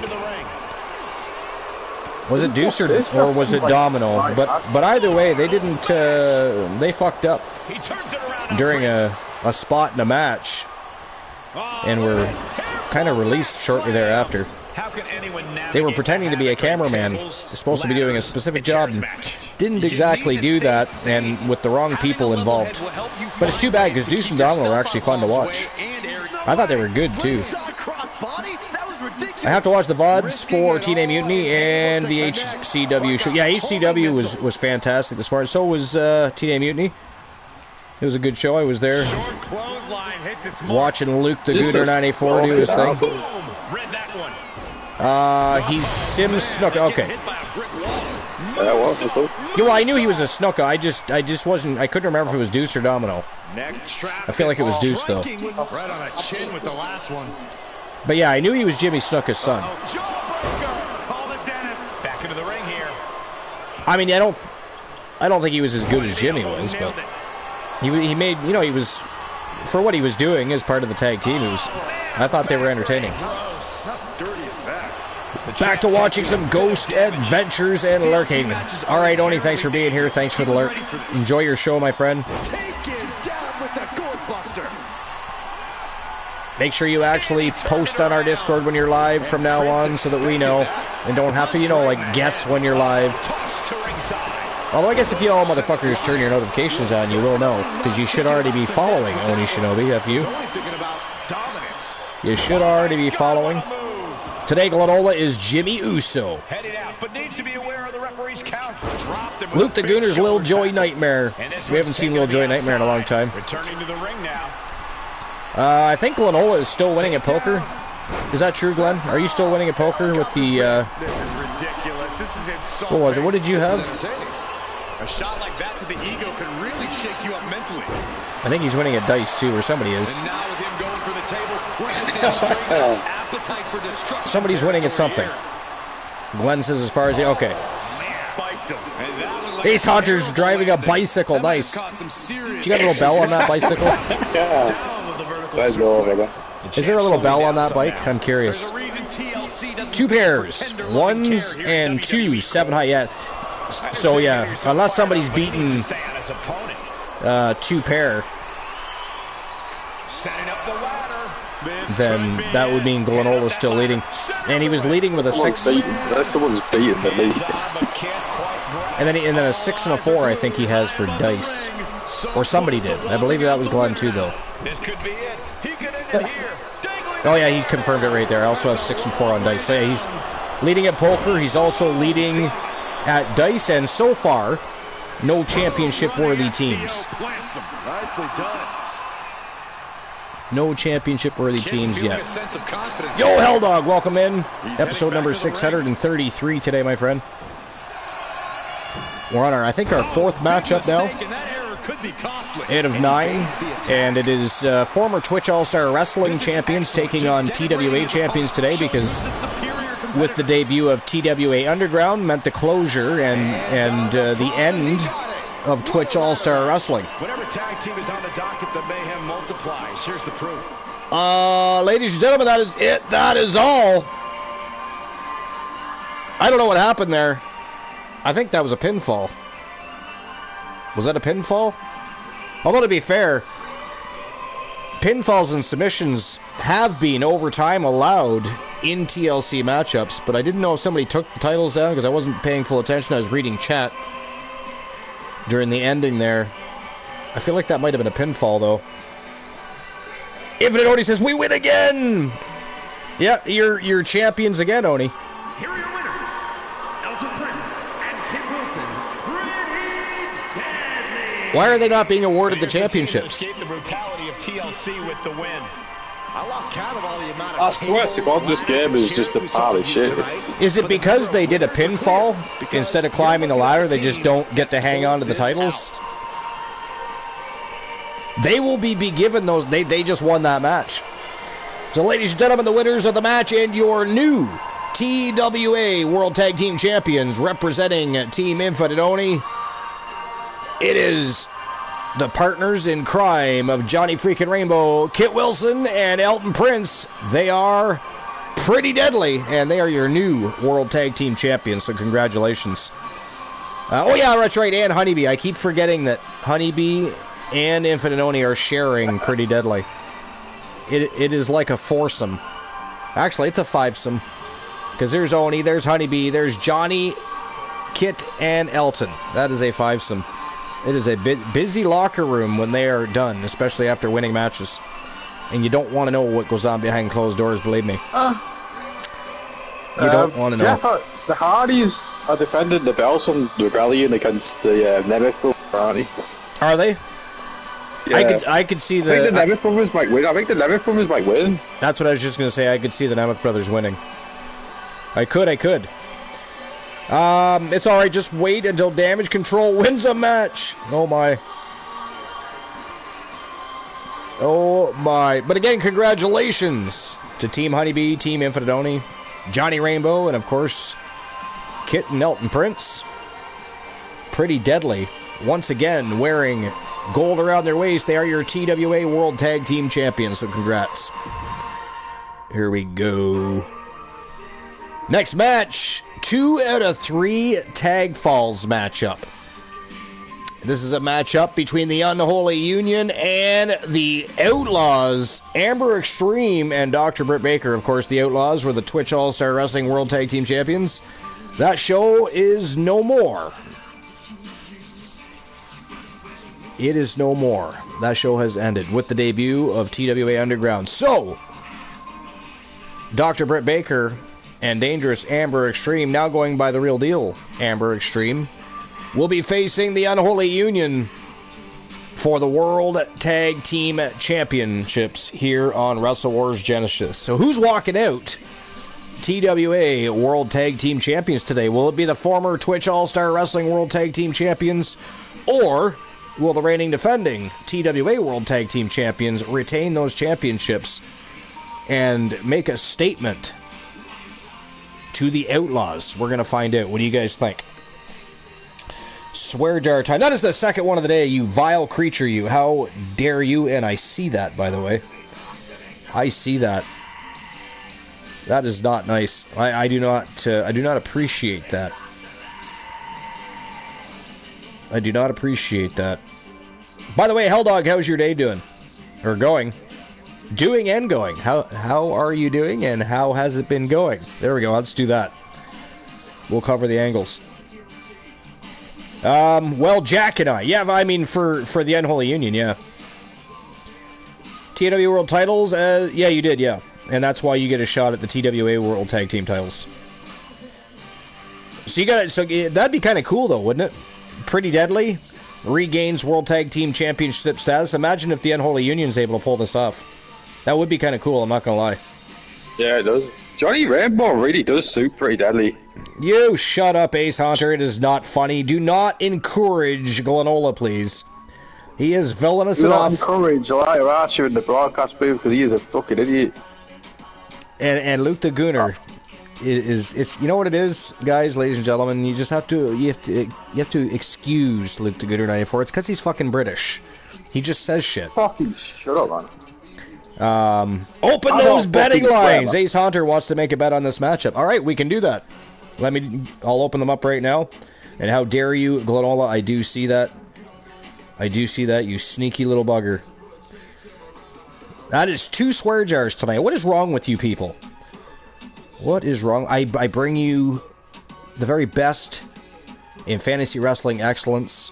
We raise the bar with each and every show. I give you the serenading voice to the host of the most must-see show on YouTube and Twitch TV. And what do you do with it? What do you do with that? You tantalize, you mock, laugh at my teams and my wrestler. You bully me, I'm going to have to get hair plugs. But anyways, let me go ahead and get the betting line open for this matchup. I feel unappreciated, goddammit. Oh, no. No, that's not a swear word, right? That doesn't count, does it? I don't think that counts. I'll get this betting line open first. We'll worry about that later. Alright, so who walks out? TWA World.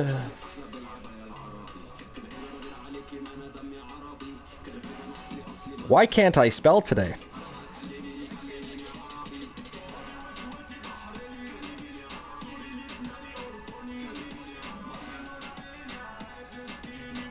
There we go. Who walks out? Did I even spell that right?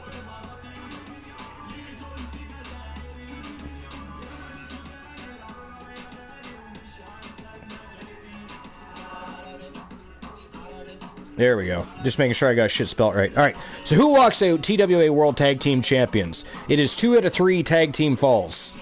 Is it going to be the Outlaws? Dr. Britt Baker and The Real Deal, Amber Extreme, or Isla Dawn and Alba Fire? They are the Unholy Union.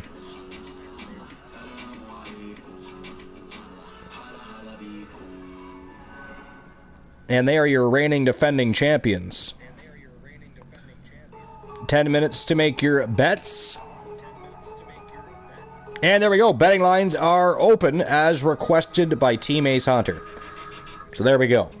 You already said fucking and... Did I really? I did not. Lie. Oh, I just did, though.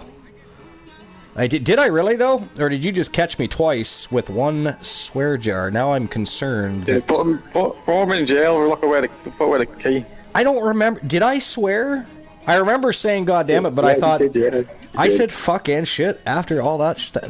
God damn it. But you try not to swear. You end up swearing more than you do. I didn't think I did. Because even when I said God damn it, I was like, is that a swear? Is that considered? I don't think it's considered. When you actually try not to swear, you end up swearing more I than know! You do. I do. It's bullshit. You know what? It is Glenola's... It is Glenola's fault. Well, I already got caught. I may as well just get it over with. Shit, fuck, goddamn dick, pussy, snot. You and Luke was fucking Oh, yeah. Fuck, I did. Goddamn son of a bitch bastard. Prick. God damn it. This language is terrible that you use right now. This is not a PG show, motherfucker. This isn't Britain. You know, we don't sit and watch nothing but Downtown Abbey. Come on. What was I saying? I wanted to tell you that your language is terrible. If you had mine, Jesus Christ. I'm trying to... Hey, I think the verbiage is... I'm just trying to get it all out of my system. That way, when the bastards do it again, I maybe next time don't swear. I just try to get it all out in one swear jar. Plus, I haven't started the match yet, so technically I'm not, banned from the match yet. You see where I'm going with that? It doesn't matter, does it? Because I'm banned from the match anyways. Because I got caught in the fucking swear jar, Glenola. How dare you? But anyways, 6,340 TWA coins are in the jackpot currently. Open those big fat wallets, guys. Get your bets in. Pick a side. Take a stand. Who's it going to be? Is it going to be the Outlaws or is it going to be the Unholy Union? Who's walking out as World Tag Team Champions? We're going to find out right now. Let's rock and roll. 2 out of 3 tag falls. Let's go. Oh, there you Archer. You motherfucking dickhead. And unfortunately, because I was caught in the swear jar, that means I am banned from the match. So you've got Luke the Gooner 94 sailing the ship. Good luck with that, everybody.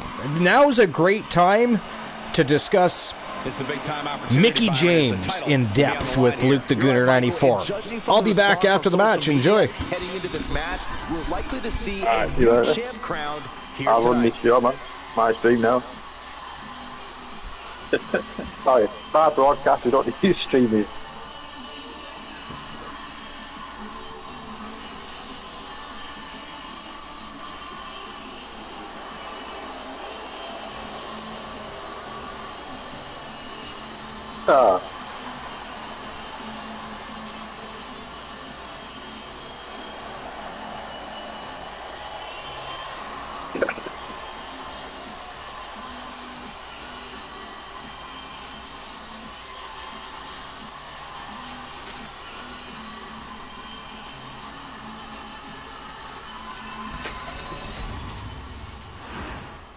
Ori, how dare you mutter those words?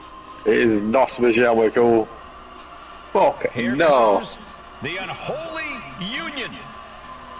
Yeah, Saxton, Byron, what are you doing? Get out from under the table. Mickey James is the greatest of all time. And fuck the Undertaker's wife. Alongside Fire, the risk-taking warrior from a long line of Fire keepers. A duo looking to dominate WWE's women's division.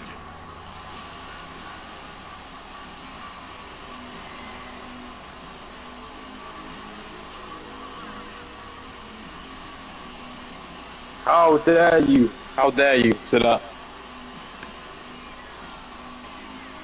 No.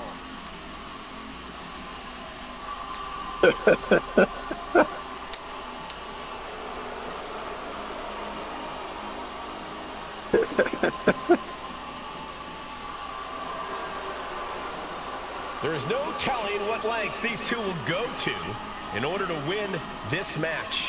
Yeah, you always have to keep your eyes on Alba Fire and Isla Dawn, because these two are always looking for a sneak attack or a spell.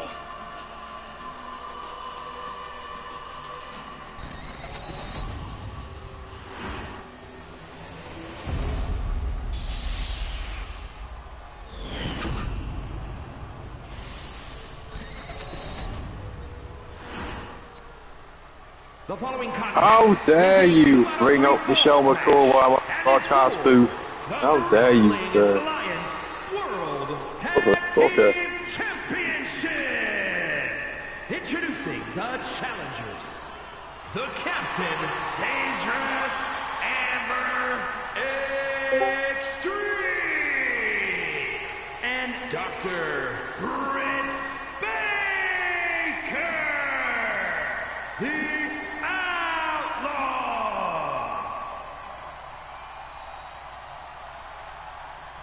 and their opponents, the Wrestling Alliance World Tag Team Champions, Isla Dawn and Alba Fire, the Unholy Union. This should be a pretty good match, though, to be honest. This tag team match looks good.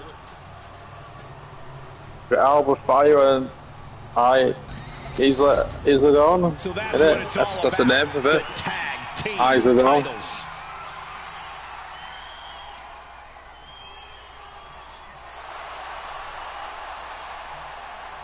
Yeah, the pronunciation was right the second time, wasn't it?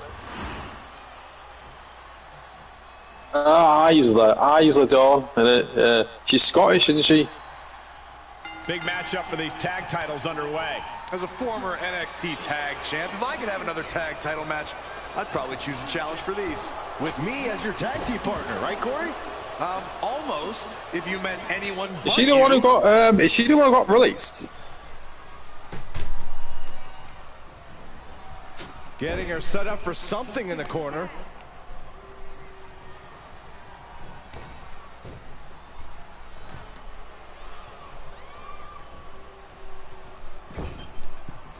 With a super kick. When you see a unit as aligned as they are, it's really incredible. Okay. She had that scouted. Just on a timeout on the broadcast booth. Before anybody comes in and realises why he's talking, get a timeout. String of counters. Be silenced. How are you doing, Serena? How are you doing, Serena? Is that your name? Attitude behind it. Some agility gets her out of dodge. Oh yeah, that's right. Alba Fire with Chelsea Green and Piper Niven now. Dodge is out of the way. I don't really like that Selena Vega won the title on a SmackDown, man. I don't really like that. Into the turnbuckle yet again. German suplex. There's the tag. And now the tag. Oh, and a rear super kick. From behind. What's a Becky Lynch?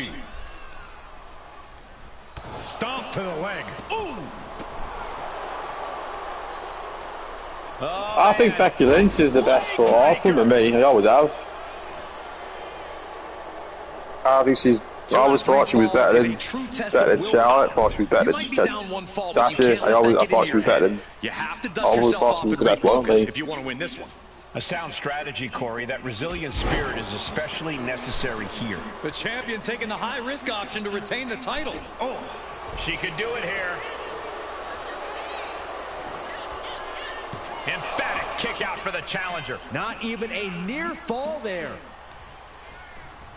Isolating their opponent's arm. And How do you know it's true, though? How do you know it's true? Everything you read off the internet isn't true. Each of those boots seem to get heavier. What you're speculating. Ooh, clothesline delivered. She made the tag. But how do you know it's true?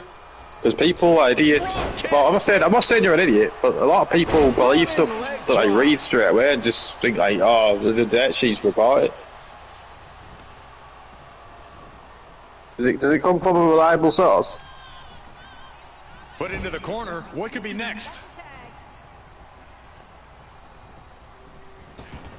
Drop kick.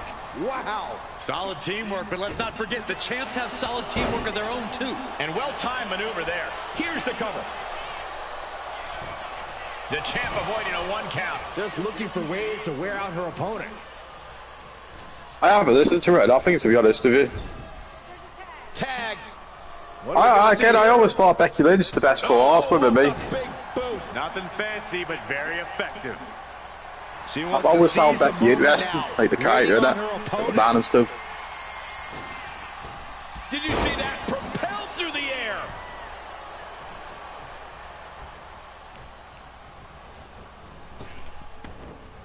Yeah, it is. Right, did you? Will it be? I don't like Charlotte. Never have. Breaking up the pin attempt on her teammate.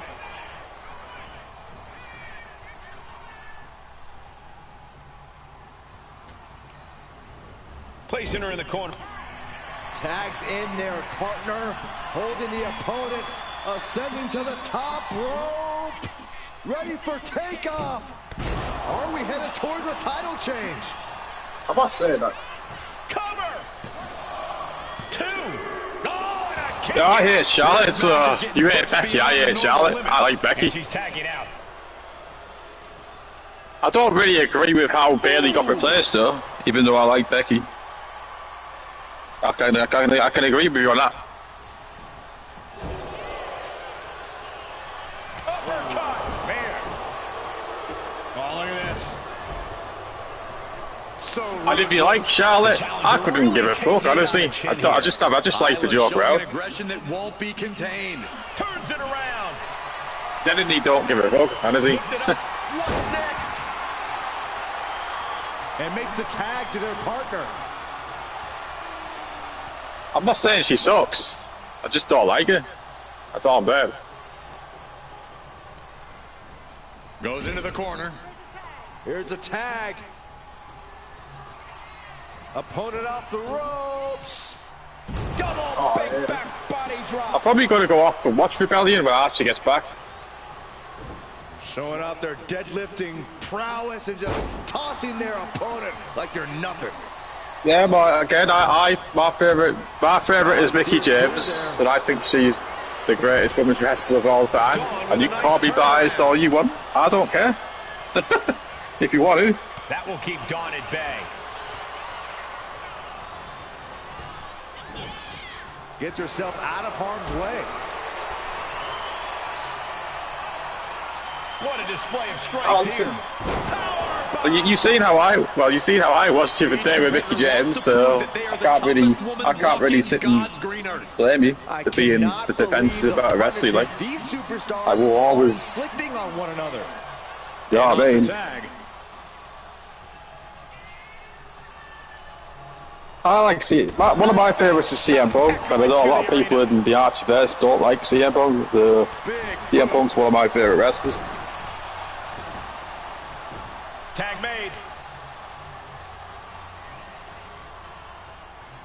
I think CM Punk's one of the best of all time. I genuinely do. And what he does. Wouldn't call him necessarily the best wrestler.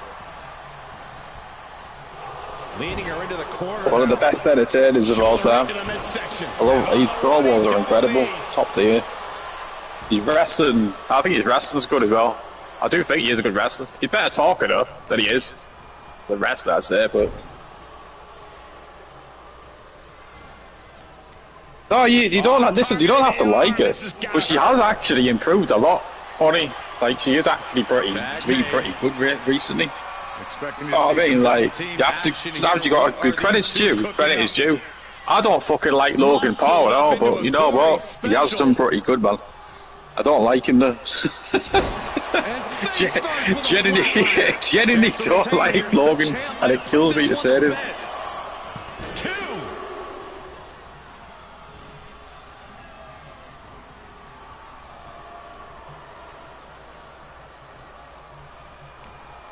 Oh, I love Tiffany, me. Tiffany is one of my favourite wrestlers at the moment. It is absolutely deafening in the building right now.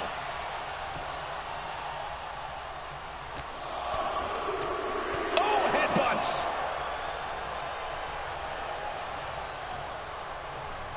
headbutts. Tiffany's great, man. I'm so glad she beat Charlotte, man. Charlotte didn't need the win at all. She didn't need to even be there. It's just... See if Charlotte came back right and she worked her will to get the title shot, I actually wouldn't complain that much. Fair enough. See a new champion crown. Is it enough? The cover. Oh, and breaks the pin and makes the save. I think Charlotte needs to switch the character up as well. I find it really boring. Like the Queen, I just don't really. It's just. Try switching it up. Like Bianca needs to switch it up as well. Here's a tag. Like Bianca's character is very boring. Like it's just this like at the moment. Big back body drop. And the threat of Alba no, I know what you said. There. Tiffany does look more. Tiffany looks like more of a threat than Liv Morgan does. She's the Barbie though. Call of the quarters. Inverted face lock into an elbow drop. That is how a true champion defends. Oh, he was fast. To be honest, he was really good. So close. That could have been it. This arena has come unglued. You can feel the foundation shifting with every turn in the match. He was really good, man. Face first. Oh, she manages to reverse it. Trish is still absolutely fucking amazing now. It's crazy how good Trish Stratus is even right now. It's actually pretty. It's actually scary. I don't understand how she's still like that good. For 40 years old. She's 49 years old now. Trish Stratus.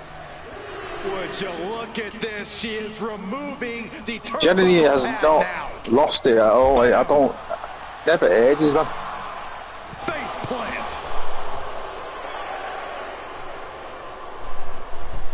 Now's the time to beat the count. Boom. Quickly slips behind. On a German suplex. Well, even though I like Becky Lynch, I do feel bad for Bayley at the same time. I don't know why you've turned Becky into a heel, because I don't think Becky as a heel works, because the fans just cheer her. Like when she manhandle slammed her, they just started cheering her. Like one more time. It's just like, what's the fight? I don't think it works. Becky, I don't think she's one you can turn into a bad guy, because I didn't really like her big side X character me. The count's going. This one will be over if she doesn't. I think Archer set up 2 out of 3, I think.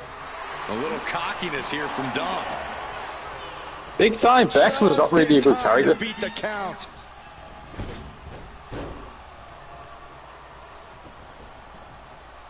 Maneuvers out of the way. And I think one of the reasons why I like Becky Lynch as well, she's from the UK. I know I'm not Irish, but I'm English, but... She's looking to go top rope here. She sees her rising to her feet. This is her opportunity. Up high. Oh, brutal miscalculation. Ooh, merciless looking blow. And she makes the tag.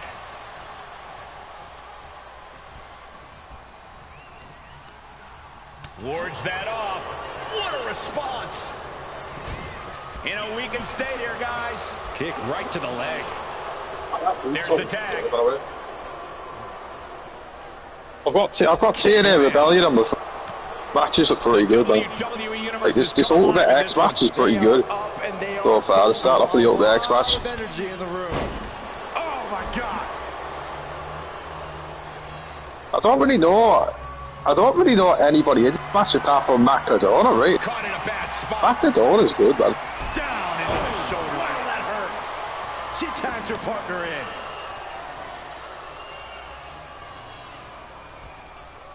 Strong right forearm.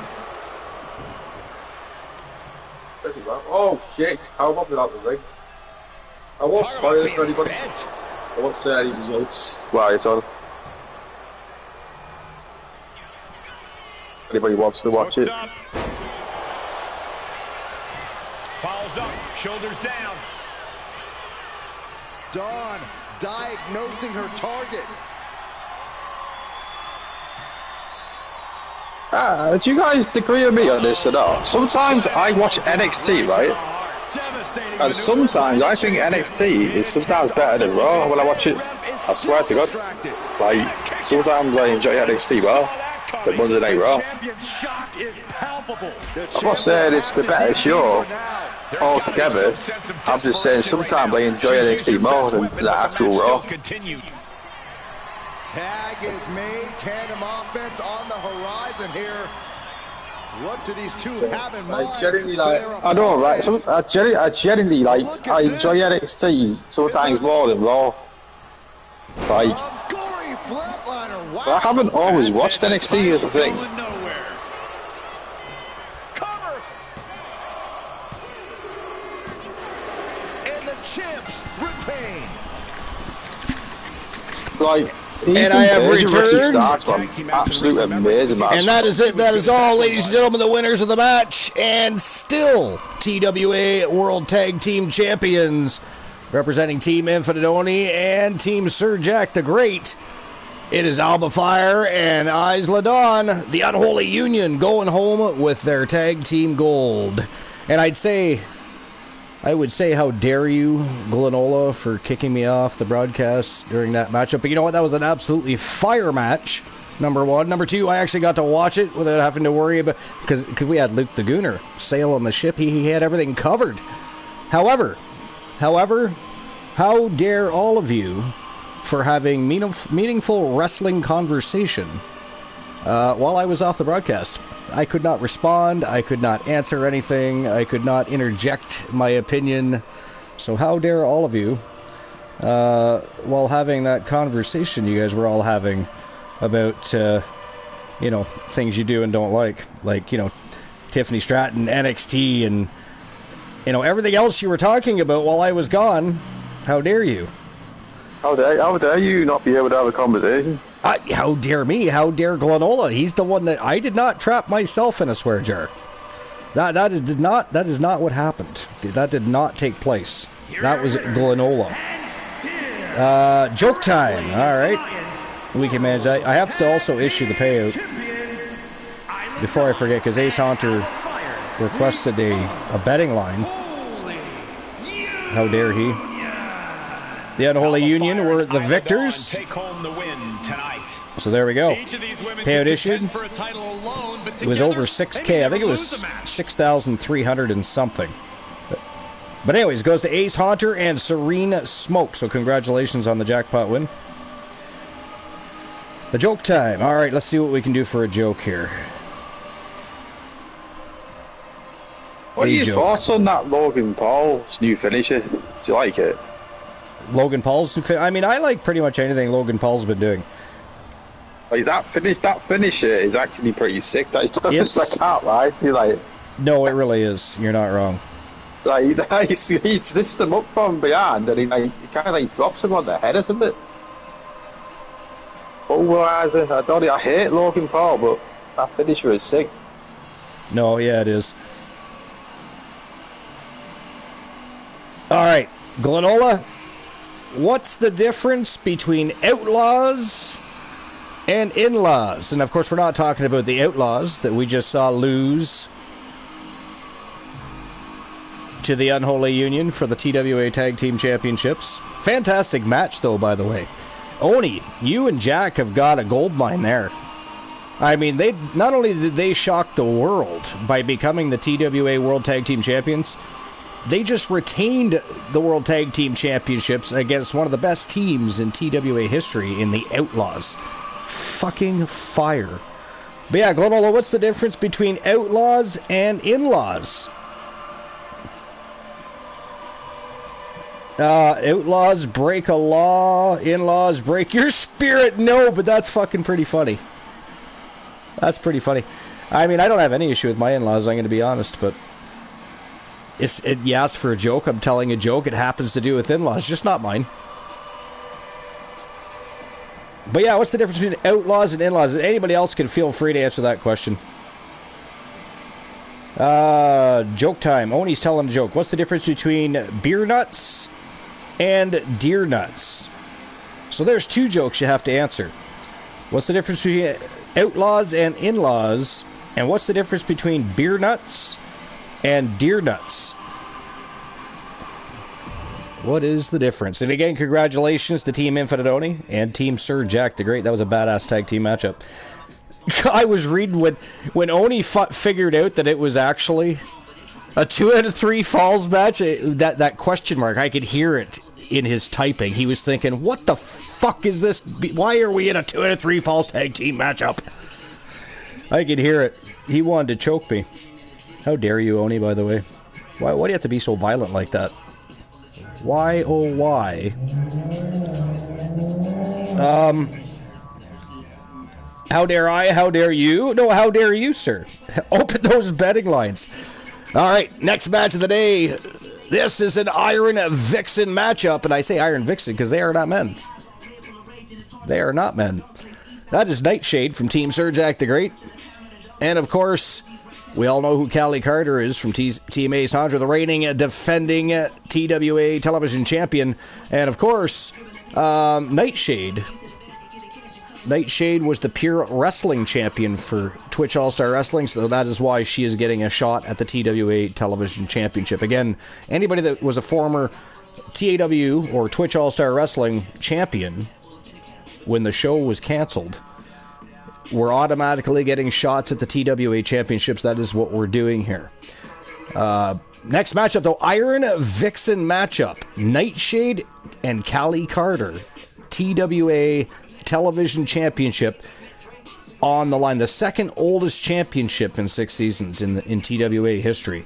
It's never changed, and we've never, brought in a different championship and phased that one out. Same with the TWA World Championship. They're the only 2 titles that have been around since the dawn of time, although they all have prestige and history now. So betting line. Yes, I'll get a betting line open right now.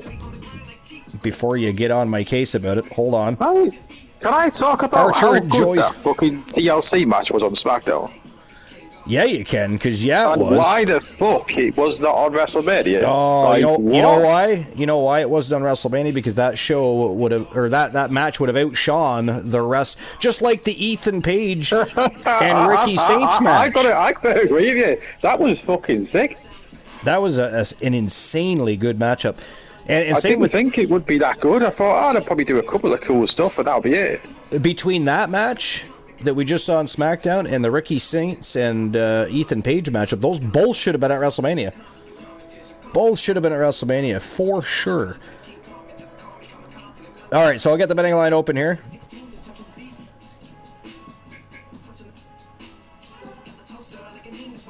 That was fucking great. That was great. I watched on a Friday night.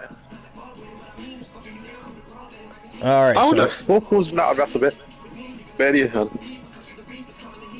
Who walks out TWA Television Champion? Is it going to be Nightshade from Team Sir Jack the Great, or the reigning defending champion from Team Ace Hunter, Callie Carter, the reigning defending television champion. Alright, 10 minutes to make your bets. And there we go. Betting lines are open. Good to go. Open those big fat wallets. To answer the question of the day, Royal Rumble 2001 is Glenola's favorite pay-per-view of all time. Beer nuts are over $1. Deer nuts are under $1. Nice. The difference between outlaws and in-laws? Outlaws are wanted. Outlaws are wanted. Is the answer to the joke that I was forced to tell, of course.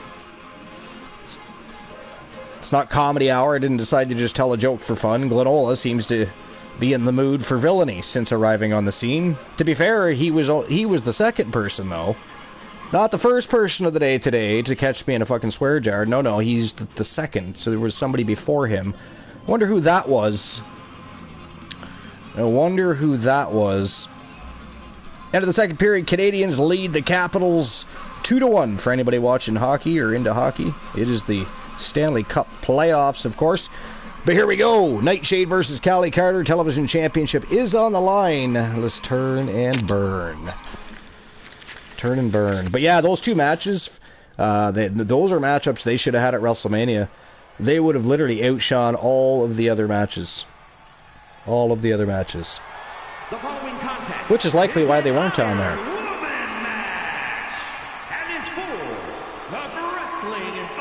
I'd like to see a tag team elimination chamber match again. There has been one. But only one, to my recollection. But I would love to see This is it, guys. The title is up for grabs here. And this might be a tag team elimination chamber. That would be a lot of fun. Luke's favorite joke, Mickey James. Oh no! Oh, Glenola's going there. Oh, Glenola's going. Luke, he says your favorite joke is Mickey James.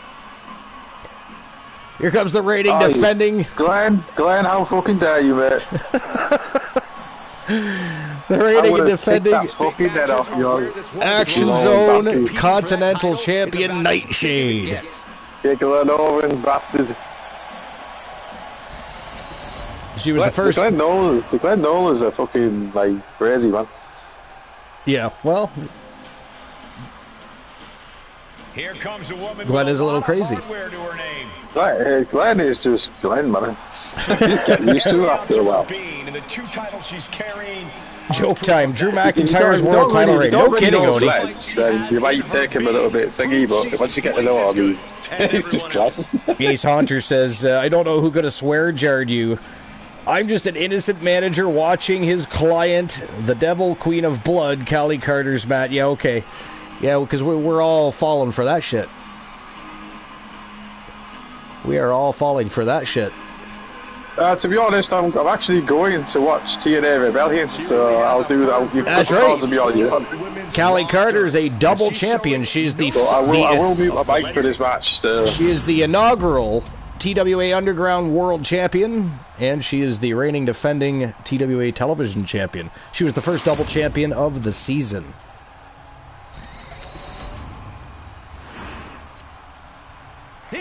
Cut the cords. Luke needs a break. Oh, you got your cords cut.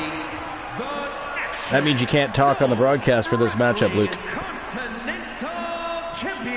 Glenola's getting you from all angles. Talking shit about Mickey, cutting your cords. He's all over you tonight like flies on shit. I hate Glenn, he says. He's so much fun, isn't he? It's not so funny when the shoe's on the other foot, is it? Is it only 10 minutes? I guess only 10 minutes, Luke. 10 minutes. Anytime this title is defended, it's a big fight. Flies on what? I don't have a swear jar, do I? Joke time.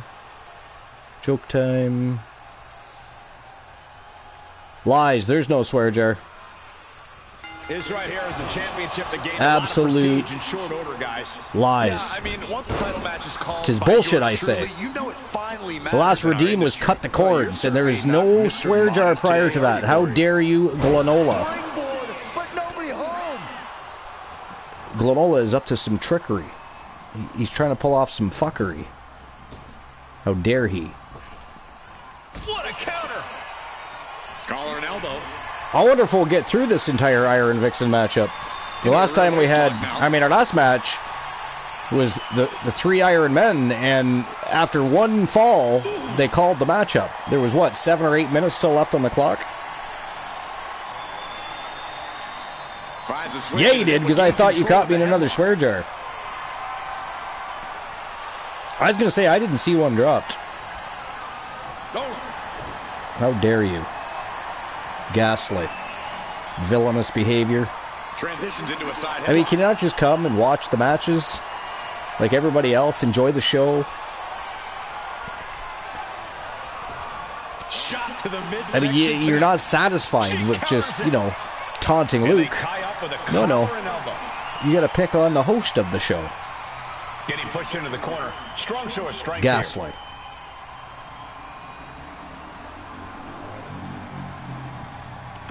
Joke's on you, I'm going to watch TNA Rebellion. How dare you, Luke? The show to be watching is Wrestle Wars Genesis. Not TNA Rebellion. You can watch the replay of TNA Rebellion. Nobody wants to watch a replay of Wrestle Wars Genesis. Actually, that's not true. That is not true. Holy shit, what the fuck was that? I look up and Callie Carter's like, I don't know, doing some sort of flip shit. Looked like she delivered a fucking cutter. Flippy shit cutter. I don't know what that was, but that was fucking cool. And she is really taking it to Nightshade. Aspect of an Iron Man match that these superstars have to contend with. How about keeping the television champion versus the continental champion? It's easy to lose yourself in the match and not realize how much time has passed. You need to continuously check the remaining time. Oh! And she just right in the lippies. He actually looks invincible right now. That might require some dental surgery later. Exactly, Glenn. How dare you? Okay, if you just want to watch the match, I can help you do that. It wouldn't be the first time you had to just watch. How dare you? And I was not talking about me. I was talking about Luke. Taken down. I said, can you not just watch the match? I did not say, can I just watch the match? Boom, did you hear the impact? Traitorous and treacherous, I tell you. She's a perfect target. Moonsault! That was beautiful.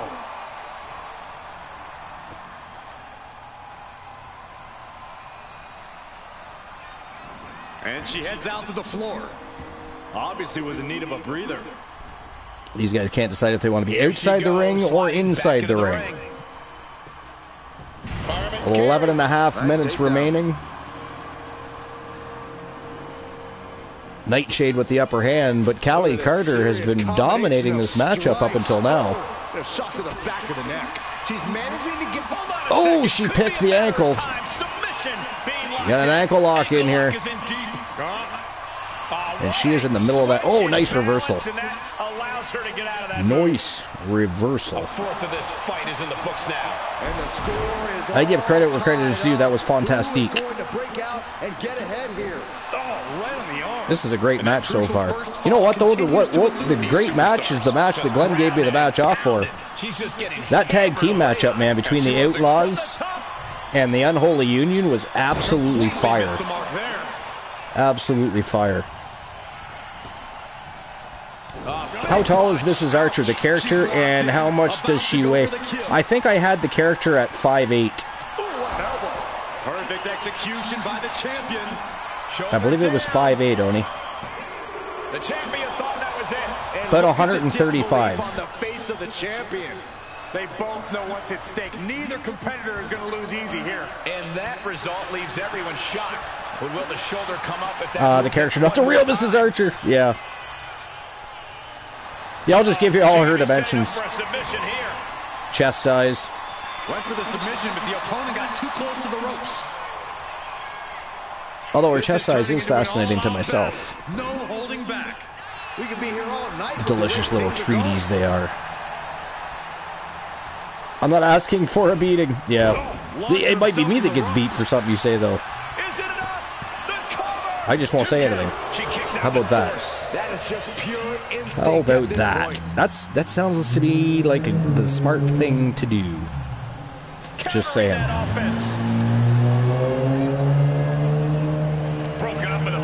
The car sounds like a lawnmower. I don't know if y'all could hear that in the background. It was a very loud car, but it did not sound good. You know, good is the sound of a, you know, a Corvette or a Mustang. She's locked in, looking to go for something. Those little cars with all those aftermarket parts and everything. I mean, they sound like lawnmowers. They really do. You got to thank Fast and Furious for that shit. I don't know about you two. Lolo says that sounds like a challenge. I'm sorry, what sounds like a challenge? What did I say? Or what did who say? Somebody said something. You can feel the contact, and so does the WWE Universe. Spell check's annoying? Why would you fuck up? Oh, you couldn't spell the word right. Both absolutely. You went from rig to rig. Because with no T. Yeah, it's not rye. It'd be rig. Body scissor takedown. I've never been caught rigging matches like Luke. Title match stays alive. Yeah. Where is she finding the strength? That whole thing was so weird, wasn't it, though? Like, who, like, so he literally thought that the live shows that we run live were edited and rigged, but our recorded matches for our house show matches that we upload to YouTube, which would be a lot easier to edit and rig than a live show, they were perfectly 100% legit. I mean, they are, right? We all know they are, but that's not the point. That is not the point. Oh, Nightshade just picked up a fall over Callie Carter. It is 1-0 Nightshade. 7 minutes remaining. Oh, nice power slam. Holy shit. Shades of Randy Orton there. Yeah, she's contained. God damn. Oh, she's got an ankle lock in. Looking for a submission here. Oh, she's got her locked in deep. She releases the hold. She did not tap. Changing things up if a submission isn't working the way you want it She to. did not tap. It is still 1-0. The champ still in a, I mean, she is down one fall, but oh, that did not look like it felt very good. Referee took a bit of a hit there. Good for her, though. Didn't let it affect her, just got right down there and started that pinfall. But Nightshade kicked it quick there. Yeah, I slept through the whole situation, but I remember it well. Yeah. I mean, it was crazy. Send a picture to your DMs. Okay, I'll check right now. Ooh, she puts the brakes on that. Clothesline to the back of the neck. Yeah. That's pretty much perfect, Donnie.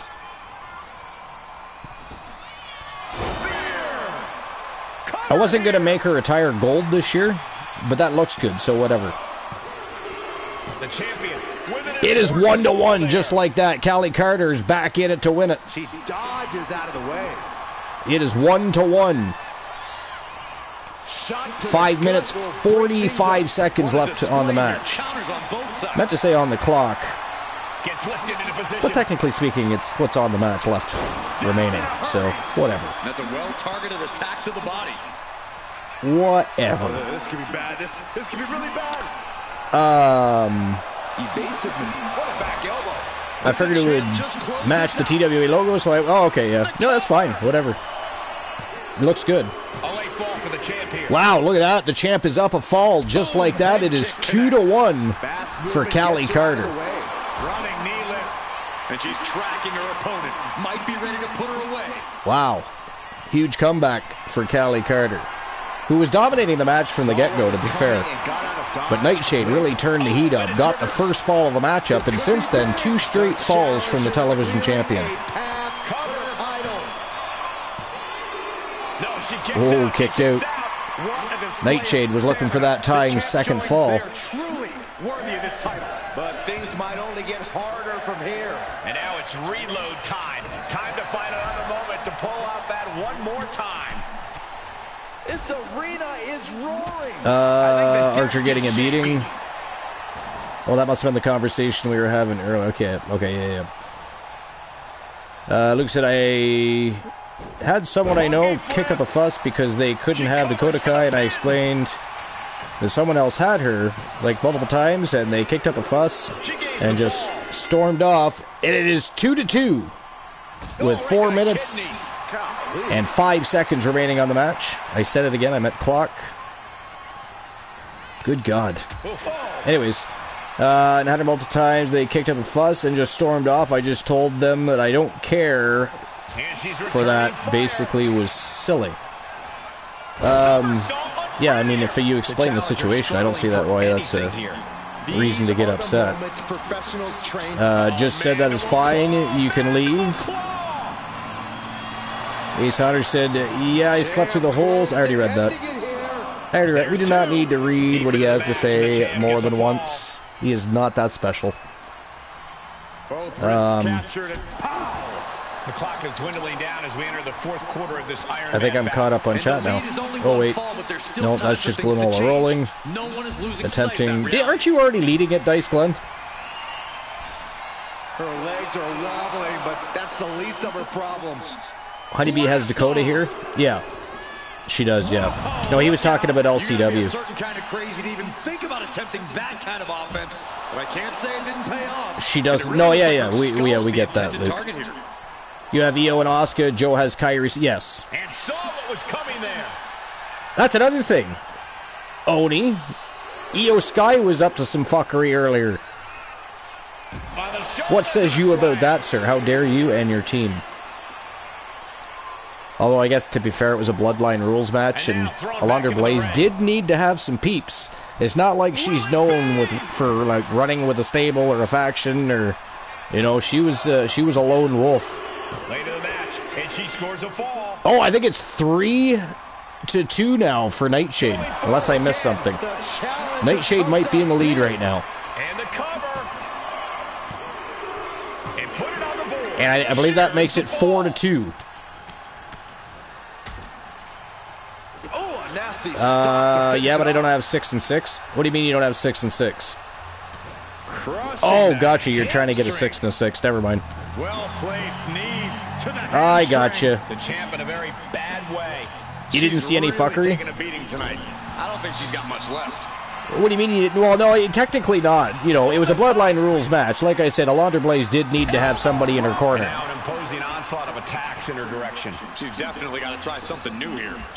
But I didn't expect to see Io out there. I thought that was interesting. Out there to help. To help Alundra Blaze. But not Roxanne Riley. Do I see Io versus Roxanne Riley for the Women's One Championship in the future? I don't know. That seems what it's almost what it seems like to me. I see something happening, something brewing from Team Infinite. Only I just can't put my finger on it. Are you kidding me?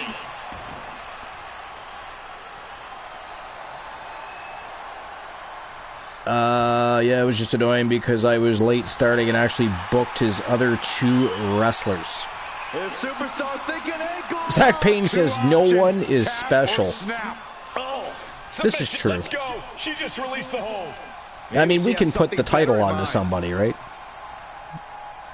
Doesn't make it true. So I have 100% world to redeem. You do have 100% world to redeem, yeah. I was wondering when you might do that. And for which championship and which show. Into a ripcord lariat. What a combination. And we're down to like as in Action Zone Wrestling, TWA, or Underground. It's do or die. Because you can pretty much, you've got the freedom to choose between the 3 world titles. 1 second remaining. Title change. We have a title And that is change. it. That is all. Hard to imagine, but that match was even better than advertised. Here's another look at that history-making. That was a bout. great matchup.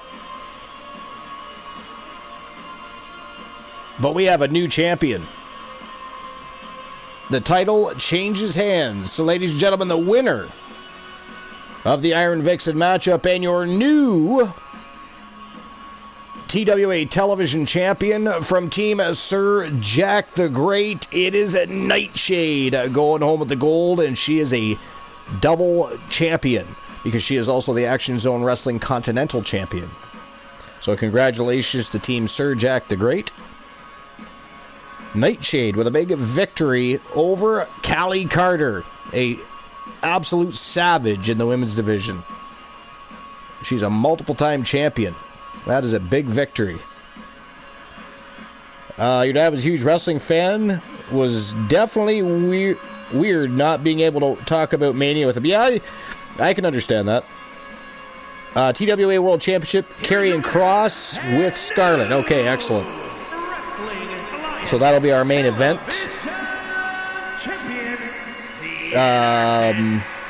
Because we're still working through rankings and stuff, so there's no clear-cut #1 contender for the world title at the moment. So what we'll do, Oni, is on the next episode of Genesis, we're going to be having a stream preview soon, too. So I don't know, do you want to have it on Genesis, or do you want to wait for the stream preview? That's up to you. Either way, it'll be one-on-one. It might make a good match for the stream preview, only because I probably won't have a #1 contender by then, because it'll be one of our next shows. There'll be another Genesis and another TWA Underground, but then we need to have a stream preview. Ban a host for one. You son of a bitch. What is wrong with you, sir? I can't... I guess I can't say I haven't been through any matches tonight, but how many matches do you want me to miss in one show, sir? That is ghastly behavior. See what I mean? Glenola and the Glenalians. It's that whole mind manipulation. His mind has been warped by these creatures that he continues to breed and gallivant with. You know, he thinks he's a fucking Pokemon collector. Those are not Pokemon, okay? They are not Pokemon. They are fucking Glenalians. They're traitorous, treacherous little bastards. They do not belong in anybody's home, much less, you know, being let loose on the streets to go mess with other people's heads.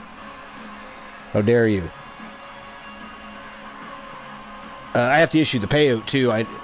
Give me a second while I do that. But congratulations again to Team Sir Jack the Great and Nightshade, your new TWA Women's Television Champion and a double champion, because, again, she is also the Action Zone Wrestling Continental Champion. So, fantastic work done so far this season by Nightshade, double champion.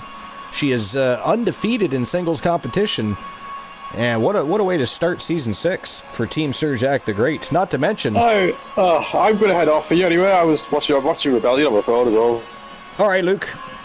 Enjoy Rebellion. We'll stick around at the thingy, we do hope you're still, you know, watching TWA and in the chat room chatting it up with the rest of it, because I mean it would be an absolute it would be blasphemy, you know. It would be sacrilege. The TWA jail cell, man. It'd be sacrilege to not watch TWA and choose to watch TNA Rebellion instead. That is just not that's not okay. It's TNA. Fuck TNA. Aliens are not friends, and they do not come in peace. Those are lies. That is propaganda, sir. That is propaganda. Though inverted colors look good. What are we talking about? I mean, you can. It doesn't matter. I was just gonna go with a red and black motif, or red and gold and black, similar to what Archer's wearing this season. But I mean, feel free to do anything you'd like. If you've got an idea, it's not like Mrs. Archer will be opposed. It's not a big deal. Not a big deal. I'm getting so many issues right now. So many issues with what? How dare you drop a statement like that and not explain yourself? Alright, so I'll issue the payout for that match. Un momento. And I believe we're at the beginning of the betting rounds now, so nobody has to redeem them. Winner was Nightshade. Our new TWA television champion from Team Surjack the Grey. 7,000 go to Glenola. Everybody bet on Callie Carter. I mean, I can understand that, though. Callie Carter's a savage. I actually thought she would win that match, especially when she was down 1-0 and came back with 2 straight falls to make it 2-1. I thought she was on her way to defending and retaining that title. But Nightshade really poured it on at the end, though, because she took a beating. Like, her ass was being beat all over that squared circle the first, at least, close to half of that match. That was nuts. But anyway, Luke, we'll see you in chat, and enjoy TNA Rebellion. I am going to watch that probably later, so. I'm going to go live sooner than later. I work in the morning, so I want to start at a decent time. Gotcha. Alright, so let's get to the next match. Here we go. TWA lockdown matchup. 2 out of 3 falls inside 4 sides of steel. Pinfall, submission, and KO, the only way to win this matchup. And, of course, Carino Sinister Farmer from Team Cornhusk Show putting his television championship on the line against Chairs from Team Variants of Strife. And, of course, also representing the Occult. And Carino Farmer, everybody knows Carino Farmer is a member of the Wolfpack. Carino Farmer, always one of the more feared men in TWA history for many, many reasons. Glenola could tell you all about that. But, here we go. I'll open up a betting line. It is the beginning of our betting rounds, so you do not have to redeem it. Here we go. So, who walks out TWA television champion?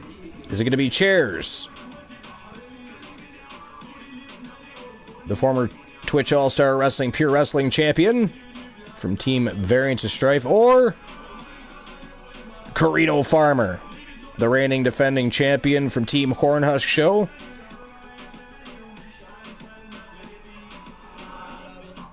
Ten minutes as always to make your bets. And there we go. Betting line is open. Open those big fat wallets. Who are you guys going to choose? Is it going to be Carino Farmer retaining his championship for the Wolfpack? Or is Chairs bringing some gold home to the Occult and Team Variants of Strife? We're going to find out right now. Let's turn and burn.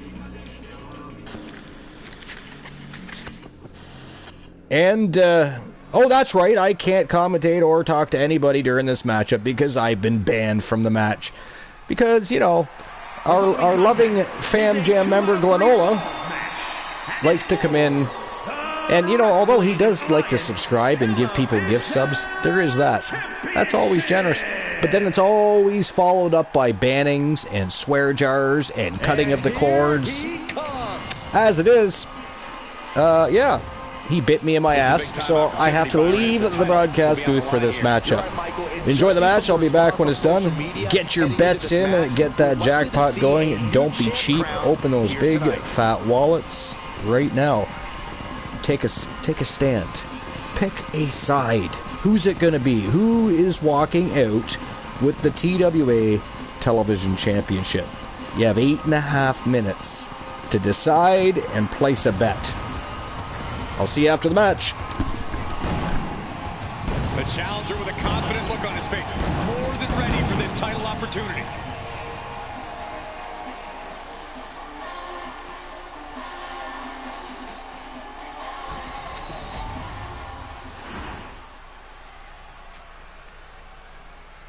Things are about to get good.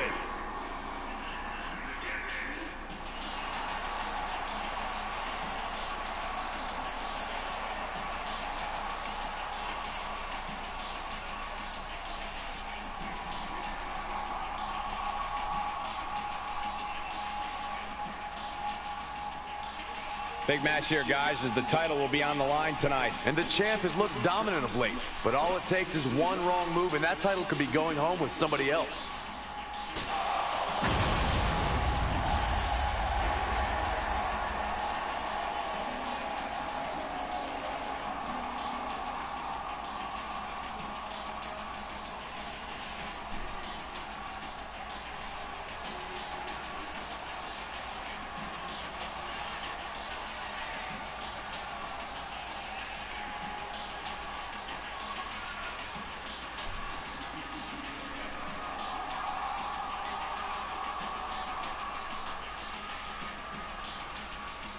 As far as title defenses go, this is about as big as it gets. He needs to be on his game tonight.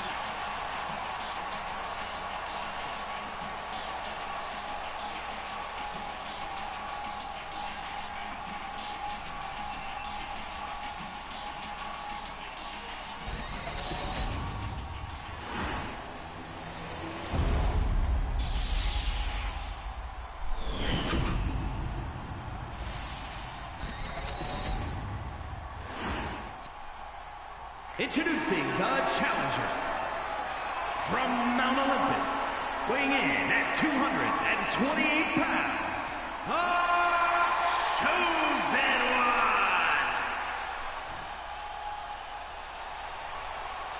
And his opponent from Stillwater, weighing in at 307 pounds, the Wrestling Alliance Television Champion, Carino Sinister Farmer.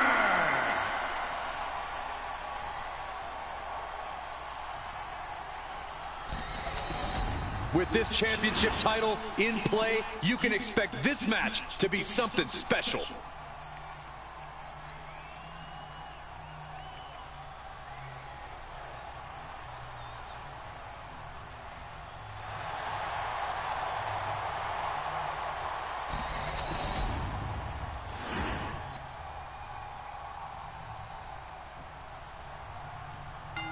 You'll have to forgive me for the lack of information on this title, but I have heard that it's highly coveted. Well, my sources sent me a VHS tape of this title's greatest matches, and there were some all-time classics. Really?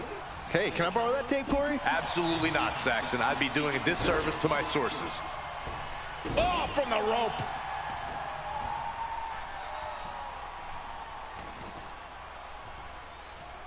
Talking trash.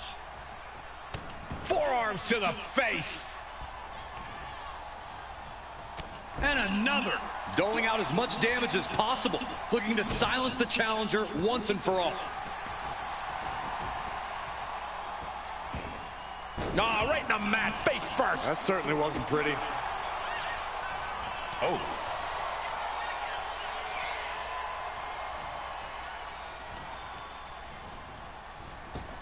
Scooped up. Looking to catch him off guard. The challenger kicks out after one. Looking to secure an early victory.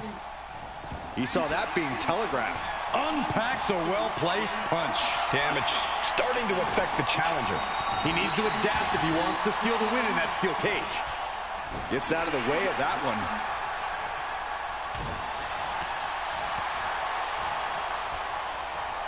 Smooth transition.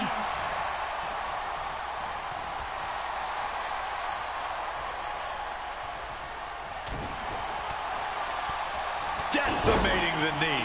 Focus that attack at the base. Can't put together much offense with no base. Shoulders down to the count. And he kicks out. It'll take a lot more than that to keep him down. Oh, missed connection. What a barrage of stomps. Oh, man, that's like death by 1,000 cuts. Right to the face. My God. 2 out of 3 falls matches always seem to bring an added pressure to things. The pressure to score the first fall, the pressure to mount a comeback. Yeah, and scoring that first fall can be a real icebreaker. When you score the first fall, that's essentially a declaration that you're in control of this match. This is your match to lose, no one else's. Oh, right to the throat. He could pin his opponent right here. Gets the shoulder up after one there. Still no end in sight here. One step ahead there.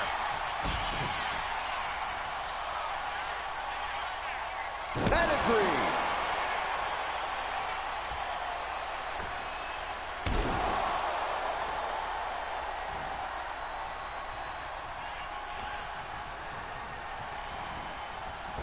Oh, there it is! Spear! Can the champ recover from that?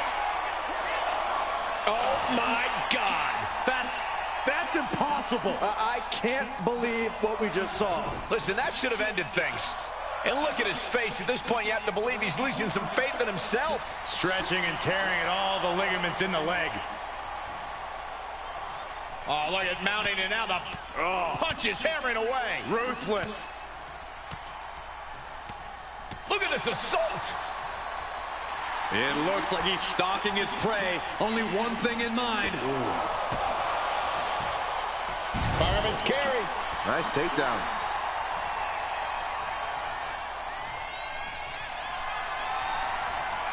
Picked up and being carried around now. Running power slam. He's completely on defense now. Yeah, this is not the situation he wants to be in. Showing he's not out of it. That might have been the decisive moment he was looking for. Oh, look at the start of this.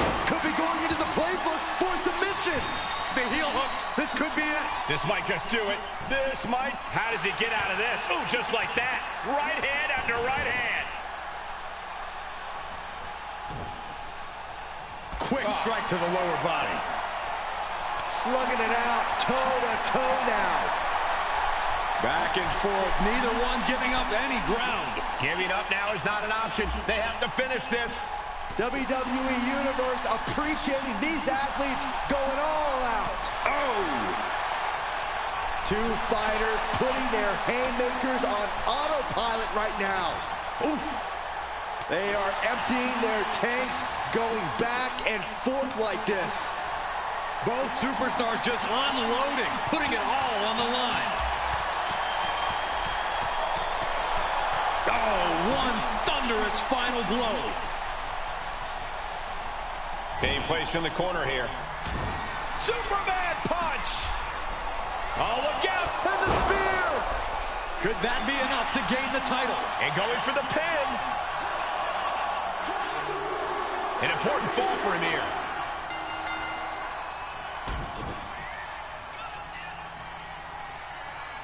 Pedigree.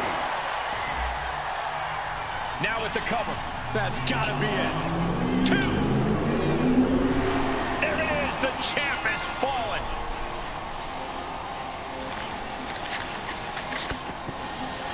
I can't believe what we just witnessed. Steel cage matches never failed to surprise and amaze. And with the end of the match means I have returned. Thank you very much, Clonal. I fucking well enjoyed being banned during a 2 out of 3 falls match. Appreciate the villainy. It's always so wonderful. But anyways, ladies and gentlemen, the winner of the match and your new TWA television champion from Team Variants of Strife, it is Chairs. Former member of the Wolfpack, now, of course, member of the Occult with his partner in crime, Humbles the Arcane. That was a clean sweep, a shutout, if you will. 2-0 in favor of Chairs. Here is your winner, and new Wow. Wrestling Alliance. I mean, I expected a battle. I just wasn't sure if Chairs would be able to dethrone. Carino Sinister Farmer is a savage, savage being. He himself a multiple-time champion, but it is Chairs with the big victory, so congratulations to Team Variants of Strife. Congratulations to Chairs and the Occult. Getting some gold for their faction as Chairs takes home the TWA Television Championship. Alright, so I'll get the betting line payout issued here. Give me a second.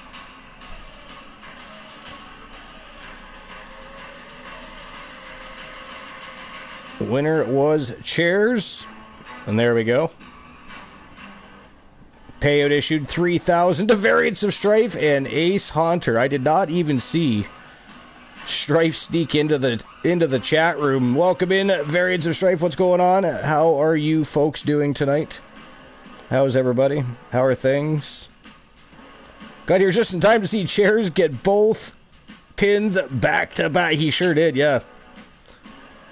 Well, he wasn't officially a Wolfpack member, but he did work well with them many times. Or was that Tables? Was that Tables? That might have been Tables, actually. That might have been Tables. It's very easy to get the two confused. Just one is much more sinister than the other, really. They're both very mysterious beings. There's always common goals. Well, I mean, he's not a full member now because he's part of the Occult. But yeah, I know what you mean. Yeah, it was Tables, that's it.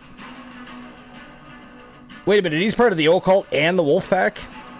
He's got, like, dual citizenship, so to speak? What the fuck? Where's his allegiance really like? Wait a minute, does that mean Humboldt is also willing to work with the Wolfpack, or is Humboldt's like, fuck that shit, it's either my way or the highway? Just kind of lets Chairs do his own thing, so there's no confrontation. He's got enough shit to worry about. He's got enough on his plate. He doesn't need to deal with Chairs. But that's interesting. I didn't know he was still a full a pack member.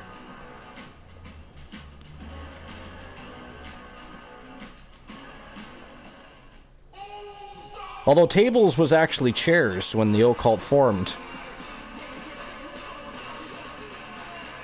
So there's that.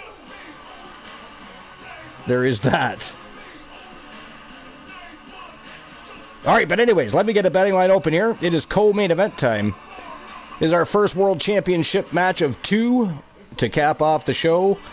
It is Falls Count Anywhere. It is the Great B. Jackson challenging Liv Morgan, who of course shocked the world to become the very first TWA World Champion in Season 6 for the women. Shocked the world. B. Jackson is going to look to take her to school and dethrone her and take gold back to the League of Nations. Can she do it? That's what you have to ask yourself. Can she beat Liv Morgan? Liv Morgan was very impressive winning the championship. She could defend. She could retain. Or the Great B. Jackson is going home a few pounds heavier. Would not be the first time. You know, B. Jackson, it's what she does. She collects gold. She builds literal dominant factions and tag teams and wins gold. Both in tag team competition and singles competition. It's absolutely fascinating. But anyway.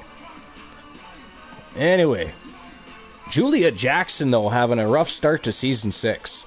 She's had so many close calls. You know, great matches. But she's not doing quite as well as Sarah Suzuki and B. Jackson this season so far. She started out 0-4. I mean, who would have thunk? Craziness. Alright, here we go. Who walks out? TWA World Champion. Is it going to be B. Jackson? Or is it going to be Liv Morgan?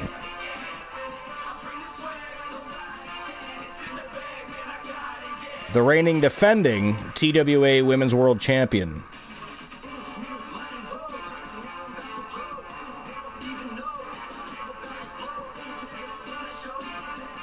And there we go. Betting lines are open, so get those big fat wallets open. It is co-main event time. This is a big match. Who's walking out TWA World Champion? Falls Count Anywhere. The Great B. Jackson, Liv Morgan. Who's it going to be? We're going to find out in just a couple of moments.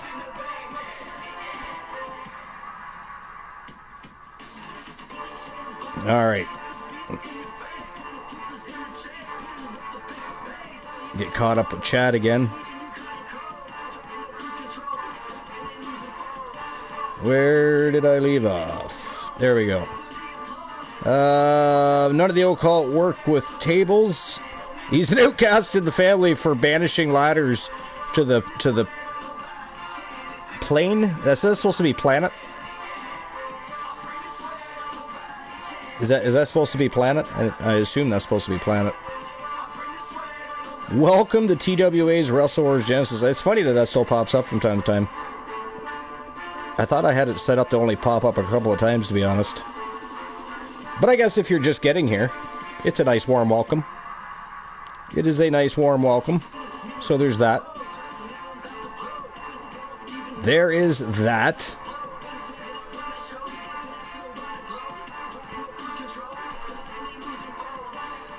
Oh, I see Glanola is already live. Sneaky little devil.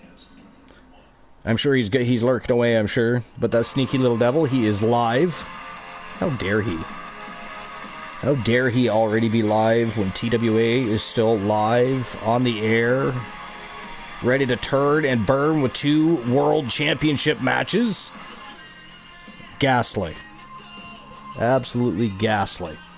But anyways, here we go. Betting line is open. It is B. Jackson versus Liv Morgan. TWA World's Championship is on the line. Let's rock and roll. Falls count anywhere. Anything can happen.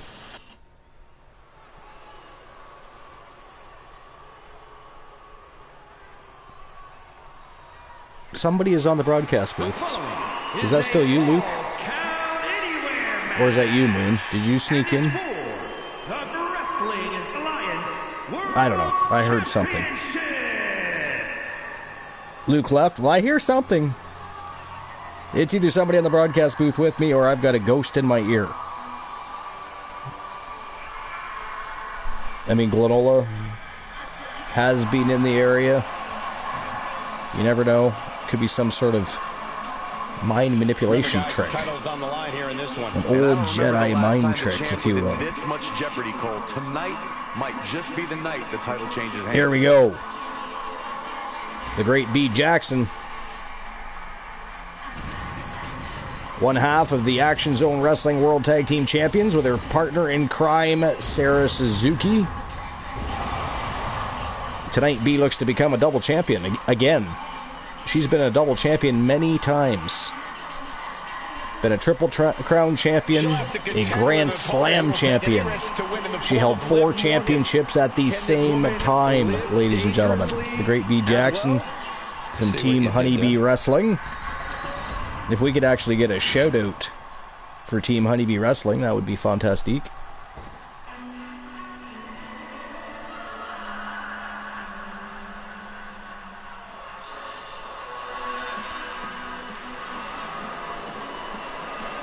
Yes, I did think that he was leaving to watch TNA Rebellion. I just wasn't sure if he actually hopped off the broadcast booth completely yet. I wasn't paying attention to the screen at the time, so I didn't see if it popped up that he had left. But Methodical always gets what she wants. Liv Morgan rocked Judgment Day, captured the women's championship. Liv Morgan, the reigning defending TWA World's Champion. It was crazy. I couldn't believe she won that championship.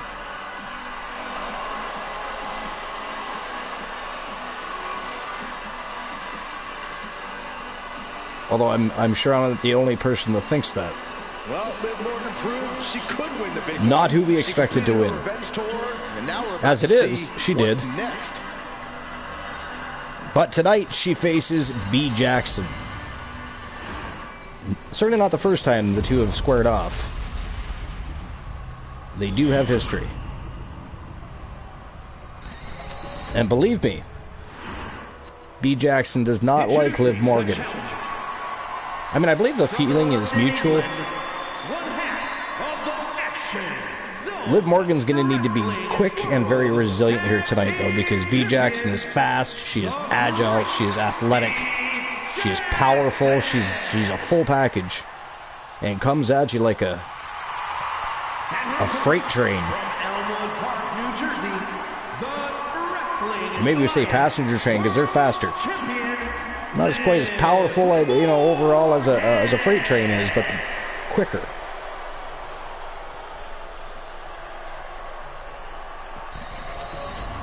Looking at the champion, I guarantee there is no doubt in their mind. 3-2 with 3:37 left in the third period. Washington is up on the Canadians. Washington Capitals. Of course, Ovi beat Wayne Gretzky's record for the most goals scored in a career, which he's going to keep adding to if he continues to play. I don't know what's been said, if he plans on making this his last year, or if he's going to come out and play again next year, or what he's going to do there. Even if he retired from the NHL, he could go back to Russia and play in the KHL. Watching her prey rise. We know what she's looking for here. Who knows what he's going to do. Misses the target. Quite an accomplishment, though. Whoa, leaping through the air. Morgan timed that one well. I mean, I think there's a lot of people that never thought that record would ever be broken. Quick thinking that time. I mean, the difference is Gretzky was a complete player. You know, he was just as concerned about setting up good plays and setting up his teammates to score goals and get points as he was getting them himself. I literally watched games where he could have scored himself and passed the puck and allowed somebody else to score instead. So many times. Because you'd be screaming, why would you do that? What if he didn't score? You could have fucking scored. You know, it's one of those things back then. You didn't appreciate what he was doing. She has no idea where But, she is right yeah, he now, could have scored and it more is goals about than he to did. get worse. Springboard off. Oh, But he chose not to. Early cover for the title. Lifts up the shoulder. He chose to be a complete player and worried more about making his entire team successful. And it seems like you have to be at least a little sadistic. He's not the great one just because he scored goals, but that is, you know, a big reason why. It's about being smart. Let's be honest. There's no safety net and no disqualification match, and that's a big factor in Back then, he had to worry about people cross-checking him into the boards, into the ice, elbows, and all the crap he had to deal with. They had two-line passing back then. That's why I said you bring a young Wayne Gretzky into today's game where it's wide open. He can race up that ice. They can pass the puck, and the stick handling of that guy, like, that's one thing that'll probably never be met. There's nobody today even alive, even Crosby. Nobody handles a puck like Gretzky could. And he doesn't have to worry about enforcers trying to take him out or somebody leveling him into the ice or picking a fight with him. Like, it would just be... It'd be crazy. She's not done yet. She's still got a lot of stamina left. Yo, Temple Plays, what's going on? Break time notice. I mean, I've already been banned and swear jarred and had my cords cut. I mean, Glenola's been busy today. He's been very villainous. Oh my God. B. Jackson just got beat by Liv Morgan. That is it. That is all. The winner of the match, and still TWA World Champion Liv Morgan taking home her gold with a huge win over B. Jackson. That's crazy. I did not expect that. I'll be honest. I expected a change of the guard here. I hear you. I didn't know. Me neither. I knew you were hiding on here. How dare you? Wow. Liv Morgan beats the great B. Jackson. That is insane. What is going on this season? Here is your winner, and still Wrestling Alliance Wow. World Champion, Liv Morgan.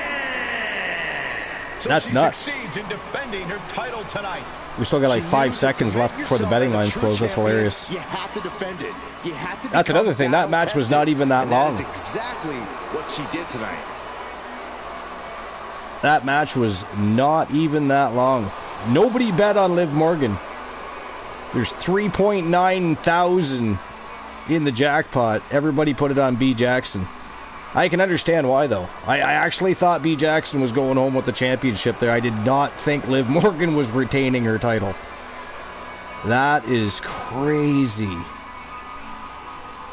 Crazy. Archer lost his title tonight. So much going on. Mankind is your new TWA Legends champion. Like, this has been a crazy night. Crazy night. Mankind beats Archer. Fucking Liv Morgan is beating B. Jackson. Good God. What is going to happen next? We got one match left. Main event time. Coincidentally enough, it is main event Jey Uso challenging Rowdy Randleman Piper for the TWA World Championship. That is our final match of the evening.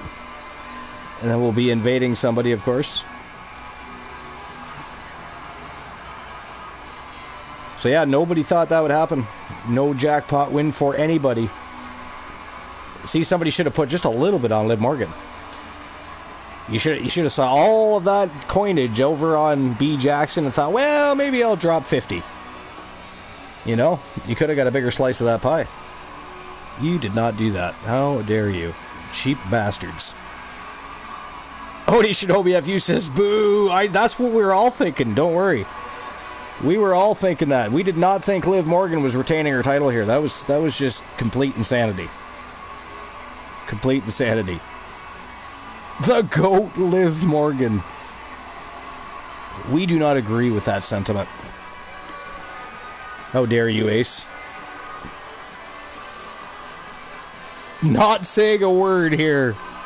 Odie's like, I'm not getting involved in that. Oni Shinobi says, I dislike Liv almost as much as MJ, apparently.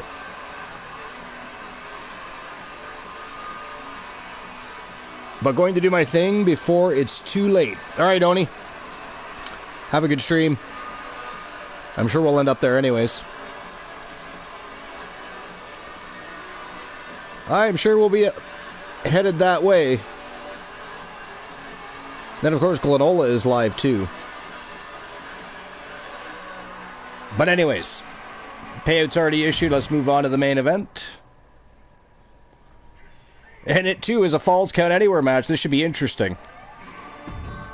Main event, Jey Uso, of course, was the Twitch All-Star Wrestling World Champion. He was the first champion for Twitch All-Star Wrestling for Season 6. That's what I'm saying. This whole season's been crazy so far. Some crazy shit going down. But, again, Twitch All-Star Wrestling, now a retired show. Because we had a turn of events. We're on a new venture with TWA Underground, which has already had its first show. That was a great time, by the way. Really fun show. It was very different.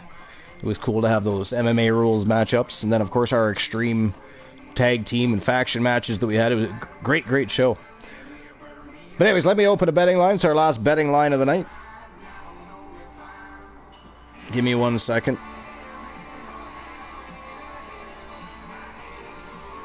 Alright, so who walks out? TWA. I did not spell out correctly. There we go. TWA World Champion. Is it going to be a Jey Uso? The former Twitch All-Star Wrestling World Champion. Or Rowdy Randleman Piper from Team Multi Gunman, the reigning defending TWA World Champion.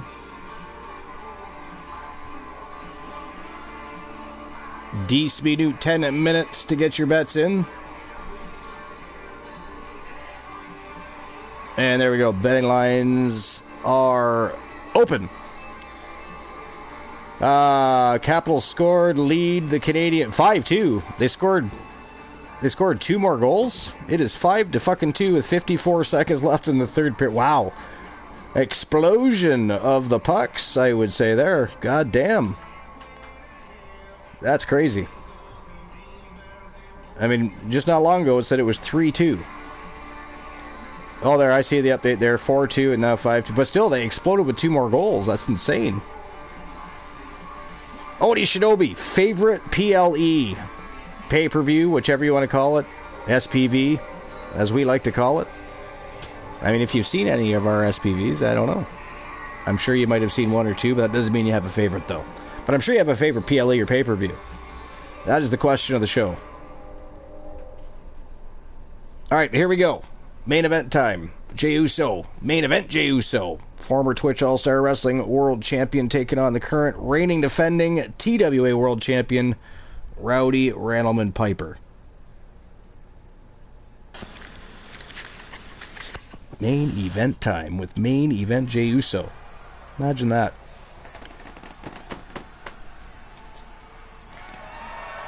The following contest is a Falls Count Anywhere match and is for It's been rather silent since Glenola went live. Does anybody else have that same sentiment?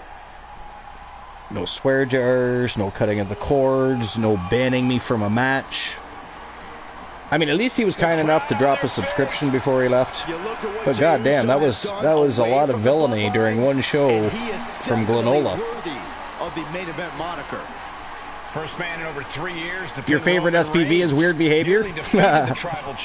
You know what's funny? You know what? Probably a lot of people would agree with that, just because of how that became a thing.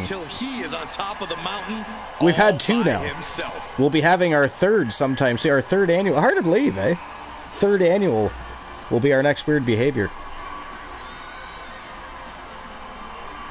And then, of course, our new mainstay SPV, which is going to be called TWA's Iron to Gold, which can be anything from a cage to a chamber to a cell to an Iron Man match. Joe Link has already got the new logo for that to me, so I have that ready to go. That's going to be our next SPV, actually, is Iron to Gold. But we've got other mainstays that have been around since day one. This year's Bash at the Beach, Halloween Havoc, and Slammiversary will be all their 5th annual shows. It'll be the 5th year in a row for each of those 3 stream previews. It took us a long time to come up with one that we really wanted to run with as another mainstay. Weird Behavior kind of got there. We've already had 2 of those. We just never really considered it one of our main all right, I love this guy. Stream previews, I guess, like the other 3. I don't know why. Probably could be. It's a big fight feel here tonight. But we were discussing having Iron to Gold be joined at the same level as Slammiversary, Bash at the Beach, and Halloween Havoc. We've of course had many other stream previews. We just had they were randomly different names, except for those ones. But I always said I wanted to have 4 main stream previews. You don't necessarily have to have one every month anyways. I think have big events, have tournaments, things like that in between to keep hype going. But I think an SPV it'd be like every 3 months would be fine. And give more time for storytelling, better match booking, stuff like that, leading up to each of the big 4. As it always does when this competitor defends his title. This is going to be good. Instead of having, in between PLEs, even like Backlash, have another Saturday night main event with some big matches.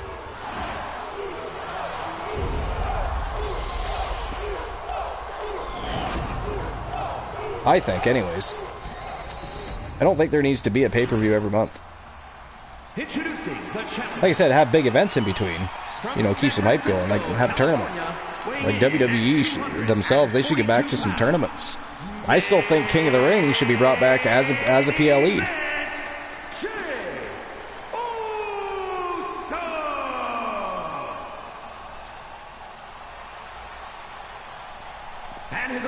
I always liked the King of the Ring.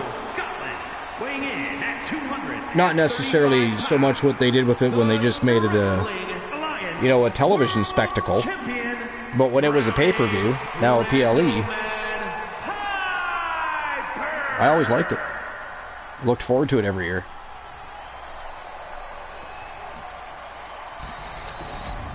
Intensity on the face Variance of straight for the break time notice. I mean, it's a little late for break time now. It is main event time. A little late for that now. See, the question is now, do we go to Infinite Onis or do we go visit Glenola? That is our next... Who do we invade?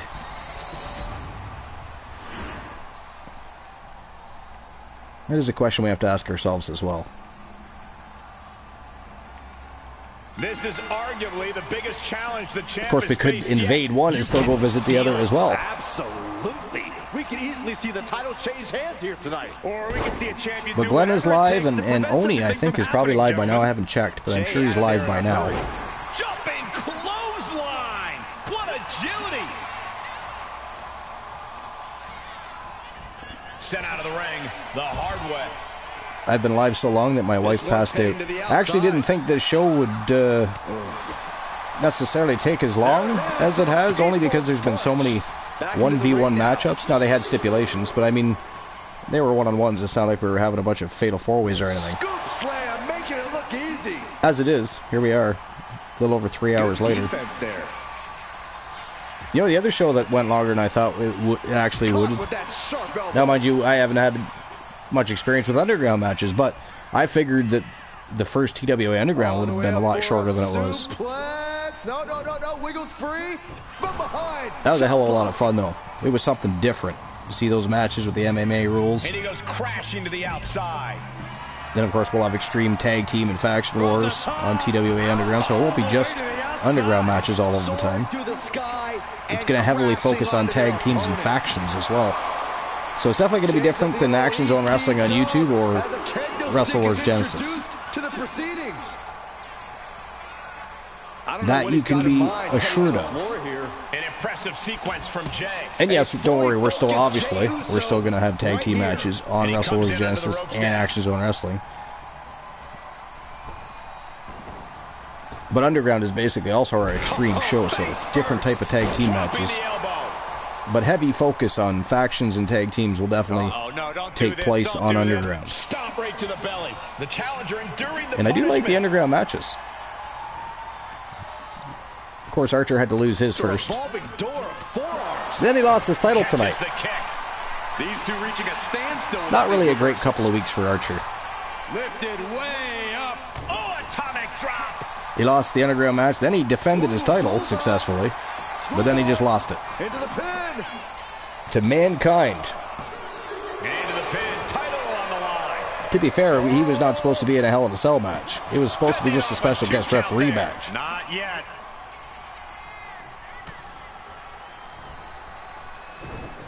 From behind.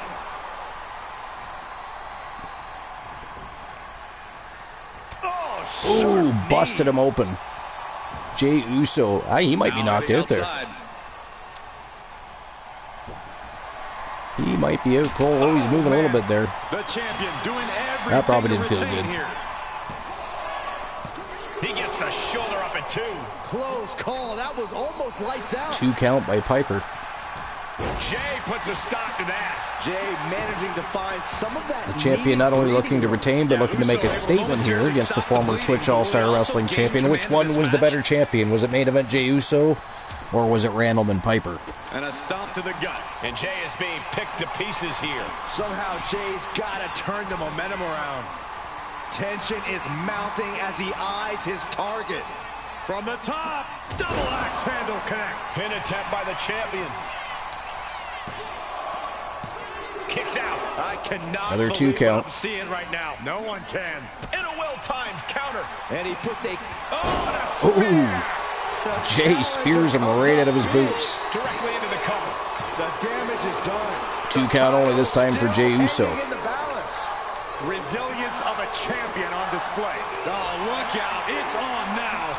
Oh, we're going to have a slugfest here. A hockey fight's just broken out.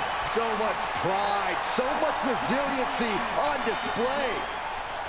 Nothing pretty here, just good old-fashioned fisticuffs. The willpower, the sheer guts of these two. They are emptying their tanks, going back and forth. Have a go home happy match. Looking for a belly-to-back. Someone of Oni's and someone of Granola's winner gets the raid.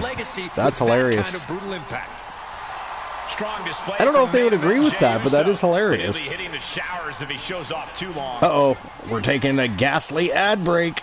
Sorry about that, folks. Remember, you can still subscribe for an ad-free viewing experience. Can the champ recover from that? Thank you very much. Thank you for being here. Thank you for being patient during the ads. But a subscription does take care of the ads. And Jay threw everything he had at his opponent. You got to wonder what else he's got to do to put him away. To be fair. Boom, right across the small of the back. Smothering offense now from Jey Uso. Oh, Jay's looking for a toy. Oh, he's got a sledge. He's got a sledgehammer, and you better believe his opponent's name is all over it. Out of nowhere with a Superman punch, that was. And that is it. That is all. Stands tall once again. Ladies and gentlemen, the winner of the match, and still your TWA World Champion from Team Multi-Gunman, Rowdy Randleman Piper, is taking home his gold after taking out the former Twitch All-Star Wrestling World Champion. Main event, Jey Uso going home empty-handed. empty-handed. That was a good match, though. He came close a couple times, but Piper looked good from bell to bell. So not really surprised there with the title retention from Rowdy Randleman Piper. All right, I'll get the payout issued for that.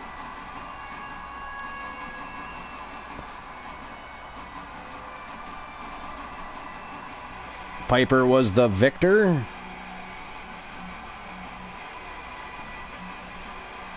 And again, nobody thought that would happen. All of the Archiver's coins went on Jey Uso to pick up the win and dethrone Rowdy Randleman Piper. That did not happen, ladies and gentlemen. So, Variance of Strife suggests that we have a match between one of Oney's wrestlers and one of Glenola's wrestlers. Winner gets the invasion. I mean, that's not a terrible idea. The question is, what do we do here? What do we do here? What about Karrion Kross or Johnny Rainbow maybe versus Alan Severn? There he is, the champion. Is that what we do? Tall after this defense.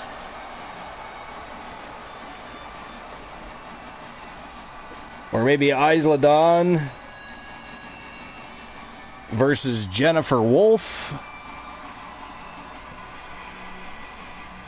What would we do for I think Johnny Rainbow versus Alan Severn would be the fairest option.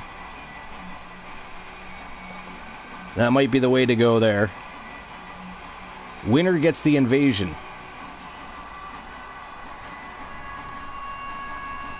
Alright, well, okay. Again, congratulations to Team Multi-Gunman and Rowdy Randleman Piper, still the reigning, defending TWA World's Champion. Congratulations. Well, that was a fantastic show. We can have another look. See what happened. Alundra Blaze shocked the world. I mean, that Stacy Keibler, member of the Wolfpack Gals, decided to not help her partner in crime, Roxanne Riley, but basically turned on Roxanne Riley and helped Alundra Blaze defeat Roxanne Riley in a Bloodline Rules matchup and defend the TWA Legends Championship. That was crazy. Elijah Archer was supposed to be in a special guest referee matchup. That he was. But when he got to the ring, there was a cell hanging above the ring. Undertaker and Mankind had decided to make it a Hell in a Cell matchup. Hence, Archer lost the matchup. Mankind is your new TWA Legends Champion. Triple threat matchup. It was actually a 3 Iron Men matchup, but for some reason the referee called for the bell, I believe, too soon in that one. There was still time left on the clock, but the Phenom Joe Lincoln, however, walks out of that matchup as the new TWA 1 champion. Elton Prince and Kit Wilson TLC tag team matchup against the Dangerous Lions, Eric Dangerous and Mufasa. Ended up picking up the big W over the TWA World Tag Team Champions, and we have new world champions in Pretty Deadly. Isla Dawn and Alba Fire, the Unholy Union, were defending their TWA World Tag Team Championships against Amber Extreme and Britt Baker. They are the Outlaws. And the Unholy Union looked very, very impressive tonight in their title retention. Nightshade versus Callie Carter was a fantastic matchup. It actually looked like Callie Carter was on her way to retaining that title. Nightshade went up 1-0, but Callie Carter back-to-back. Very impressive pinfalls to go up 2-1 over Nightshade, but Nightshade exploded back with 3 more falls and ended up beating Callie Carter, so she is your new TWA television champion. Chairs pretty much dominated. That was actually, it wasn't a regular steel cage match, that was a lockdown matchup, 2 to 3 falls inside of 4 sides of steel, and chairs 2 falls to nothing over Carino Sinister Farmer to become the new TWA television champion. B. Jackson was taking on Liv Morgan, looking to dethrone Liv Morgan as the world champion. The great B. Jackson fell to Liv Morgan who walked away still reigning and defending TWA Women's World Champion. And last but not least, we just watched it was main event. Jey Uso in the main event taking on Rowdy Randleman Piper. It was former Twitch All-Star Wrestling World Champion versus TWA World Champion. And it was Rowdy Randleman Piper retaining his championship and sending Jey Uso home empty-handed. So it was a fantastic show. Some surprises along the way for sure. Still can't believe Archer got stuck in a cell and lost his title. That sucked. That sucked. But great show. So now we're going to find out who gets the invasion. If it's going to be Glenola or if it's going to be Team Infinite Oni. It's going to be Johnny freaking Rainbow. It's just going to be a straight up one-on-one matchup. One-on-one matchup. I got to go this way though. Johnny freaking Rainbow. And I'm going to go with Alan Severn.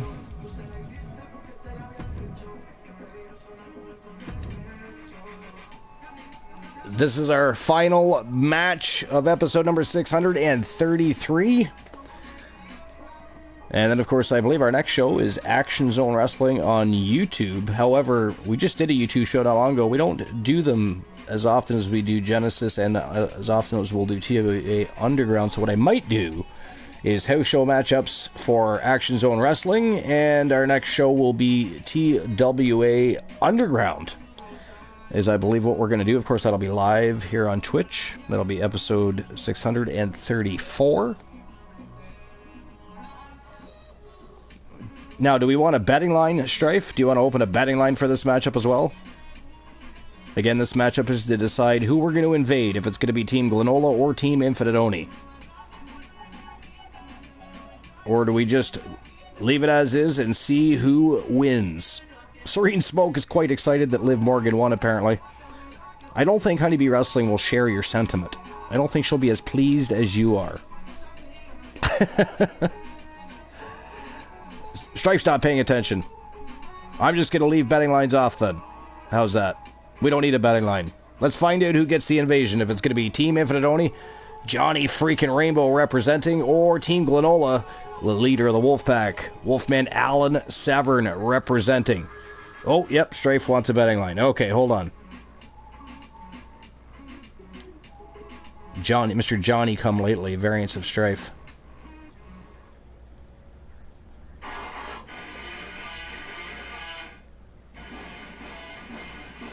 Literally, the betting line is going to read, who gets the invasion? Is it going to be Team Infinite Oni?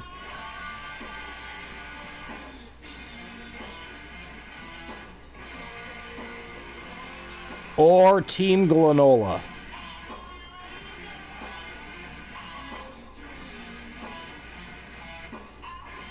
$10 minutes to make your bets.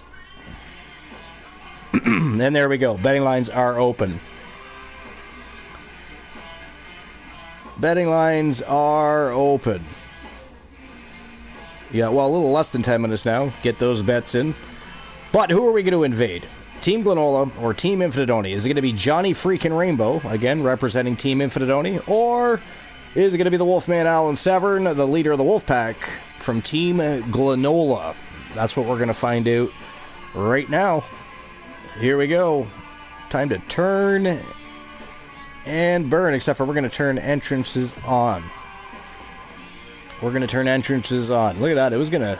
I almost fell for that entrances off shit again. Luckily, I figured it out for our season, so we don't have to worry about that. I'll just have to... if we do matches like this, which won't happen very often, I don't care for play mode, but... yeah, we'll have to make sure that those things are turned on and ready to go. Alright, here we go. Johnny Rainbow, Wolfman Alan Severn. Who is going to earn their team an invasion? Let's go.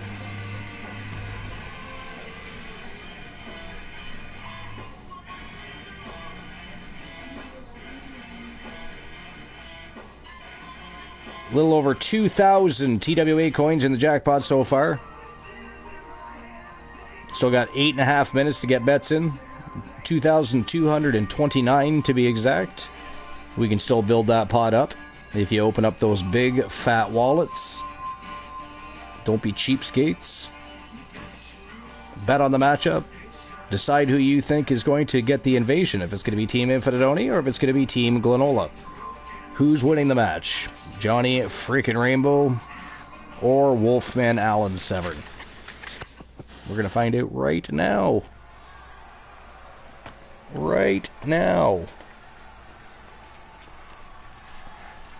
And here comes one of my favorites.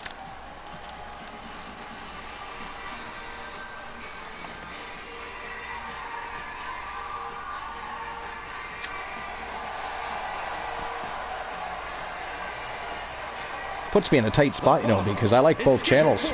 Love Infinitoni, love Glenola, but I really like Johnny Rainbow, who apparently still has not relinquished his one championship. We all saw him lose that title to Joe Lincoln earlier today. How dare he?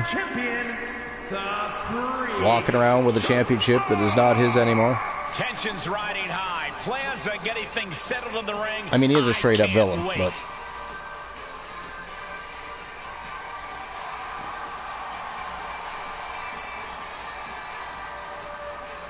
It's this simple for the champ. Win no matter what the stakes are.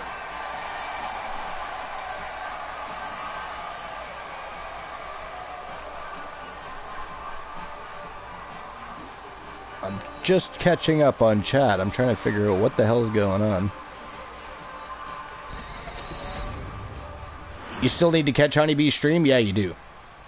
Absolutely. She had one today. It was fantastic this morning. Oh, yeah. I am HCW was live this morning. I can't remember what time. I want to say it was around 8:30. From Mount Olympus, weighing in at 255 pounds. HCW, the best all-women's fed on Twitch. The definition of insanity is doing the same thing over and over and expecting different results. This superstar's photo belongs next to that definition. You've been rehearsing that one all day, haven't you, Saxton? Wolfman Allen Severn has been in some of the most brutal matches in TWA history, including the infamous matchup with Soulman Jay Simmons back in Season 1. It was a last man standing backstage brawl.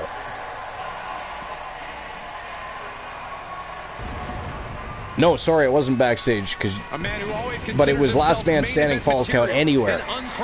And they fought everywhere. They fought in the ring, they fought in the audience, they were backstage, they were in Triple H's office, back at the parking lot. They eventually ended up in Season 1. There was in the back parking lot, there was a semi-truck trailer, and they were on top of that. Well, actually, Glenola, Team Glenola and Allen Severn were on top of it the whole time, but Jay Simmons threw the Wolfman Allen Severn off of the trailer truck, or sorry, the truck trailer, 4 times. 4 different times. And like Severn just kept getting back up. Tossed him off, he got right back up, climbed back up the ladder, Simmons tossed him off again. This happened 4 times. It was brutal. They used every weapon possible. But yeah, that was back in Season 1. And it was a long match, too. It was a long match. That gets your attention. Connecting with a sharp elbow. Each shot landing with a little bit more venom. Ooh! It looks like we've got ourselves a brawl here. The fight is on, and it's furious. 2 fighters putting their haymakers on. It was just a semi. Right now. Who will break first? Oh, and Serene Infinitoni is Johnny Rainbow, yeah. I actually thought we already answered that. Just in case we didn't. That is Team Infinitoni's wrestling, yeah. And that'll end this exchange right there. Oh, an incredible sit-up and early. The Wolfman belongs to Team Glenola. And he kicks out. And the Wolfpack, of course.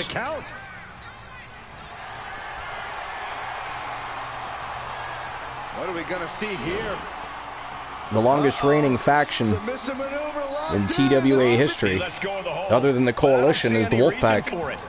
No telling what's going on in his mind right now, Michael. Oh, Severn catches the boot. Down into the gutbuster. Boom! Good defense from him. Rainbow is feisty, isn't he? That's why I love Johnny Rainbow. Malicious fall-away slam. He has to be in a world of hurt here. This whole match has been. I mean, when you first meet Johnny Rainbow, he's not somebody you expect would actually end up being vicious in that ring. Big boots. He is vicious in the ring. Oh, what do we got going on here? He decided he wanted to show up right here. Kevin Owens has a problem with Johnny Rainbow, apparently.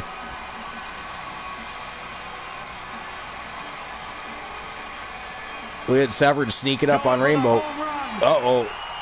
Oh. Pile driver. That might do it.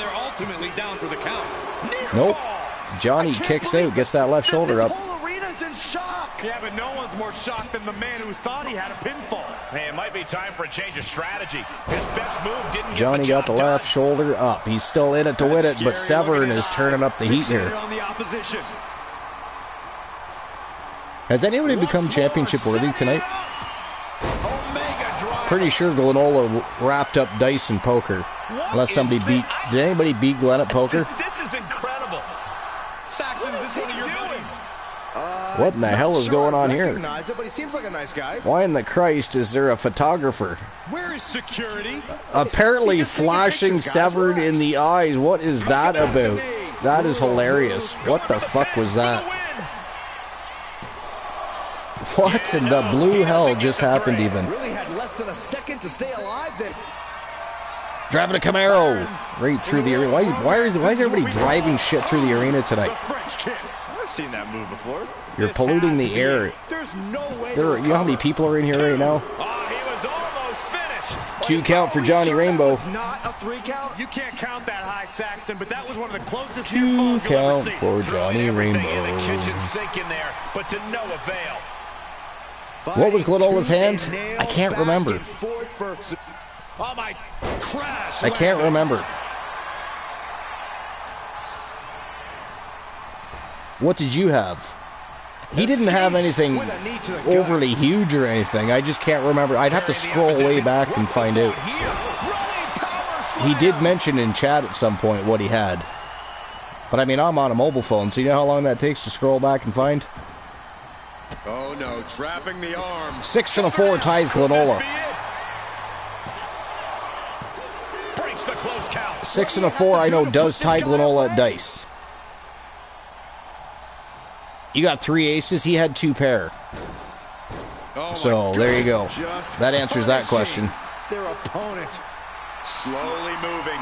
You got 3 aces, he had 2 pair. But he also had 6 and a 4, I believe, on dice. So that ties you with Glenola. However, technically speaking, he's not here and you are, so can't have a roll-off. But I can award the dice win to you, however, because, you know, he's not here. That repeated forearms to the face. Goodness. You could see that each strike drained their opponent's energy. The suspense this crowd is feeling is palpable. They are Superman punch. Oh, the wolf! Oh, the Wolfman speared him. Close the curtains on him. The cover. And that is it. That is all, ladies and gentlemen. The winner of the match. And deciding the channel we are invading from Team Glenola, representing the Wolfpack, it is the Wolfman Alan Severn picking up a W over Johnny freaking Rainbow. Of course, this exhibition, it doesn't actually count towards their win-loss record, but it does decide the raid, the invasion. So that is who we are invading. I do have to issue the payout, however. I'll do that right now. I don't even know if anybody bet. They did. And it was Team Glenola picking up the W. After a hard-fought battle between Johnny freaking Rainbow and the Wolfman Alan Severn. Well, that was a great show, guys. And again, I think what we'll do is we'll do house show matches for Action Zone Wrestling. We just had a live Action Zone Wrestling. And then we'll go live again. It probably won't be until Friday night or Saturday. I got a very busy week. But I'll be able to do the house show matches in between. I can do that. We'll probably be live Friday night or Saturday. I'm not sure which of the two. With TWA Underground, that'll be our next live show.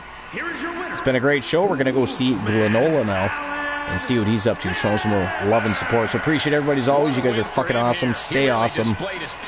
And let's go see what Glenola's up to. He just stood up and commanded the attention of everyone in the WWE universe. Wait a minute. Did Glenola go offline?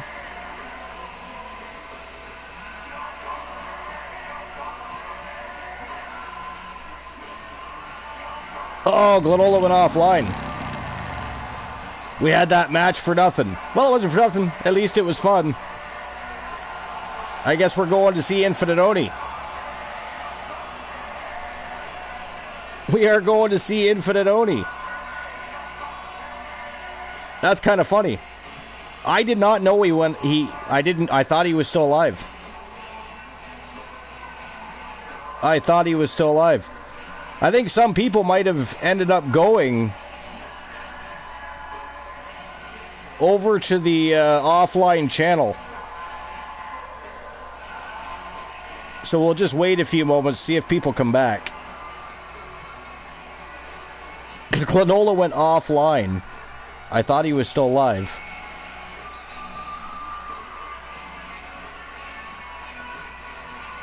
We just got to get everybody else back into the invasion portal here. If not, we'll be going with a few less people than we had, but I think some ended up over at Glenn's offline channel.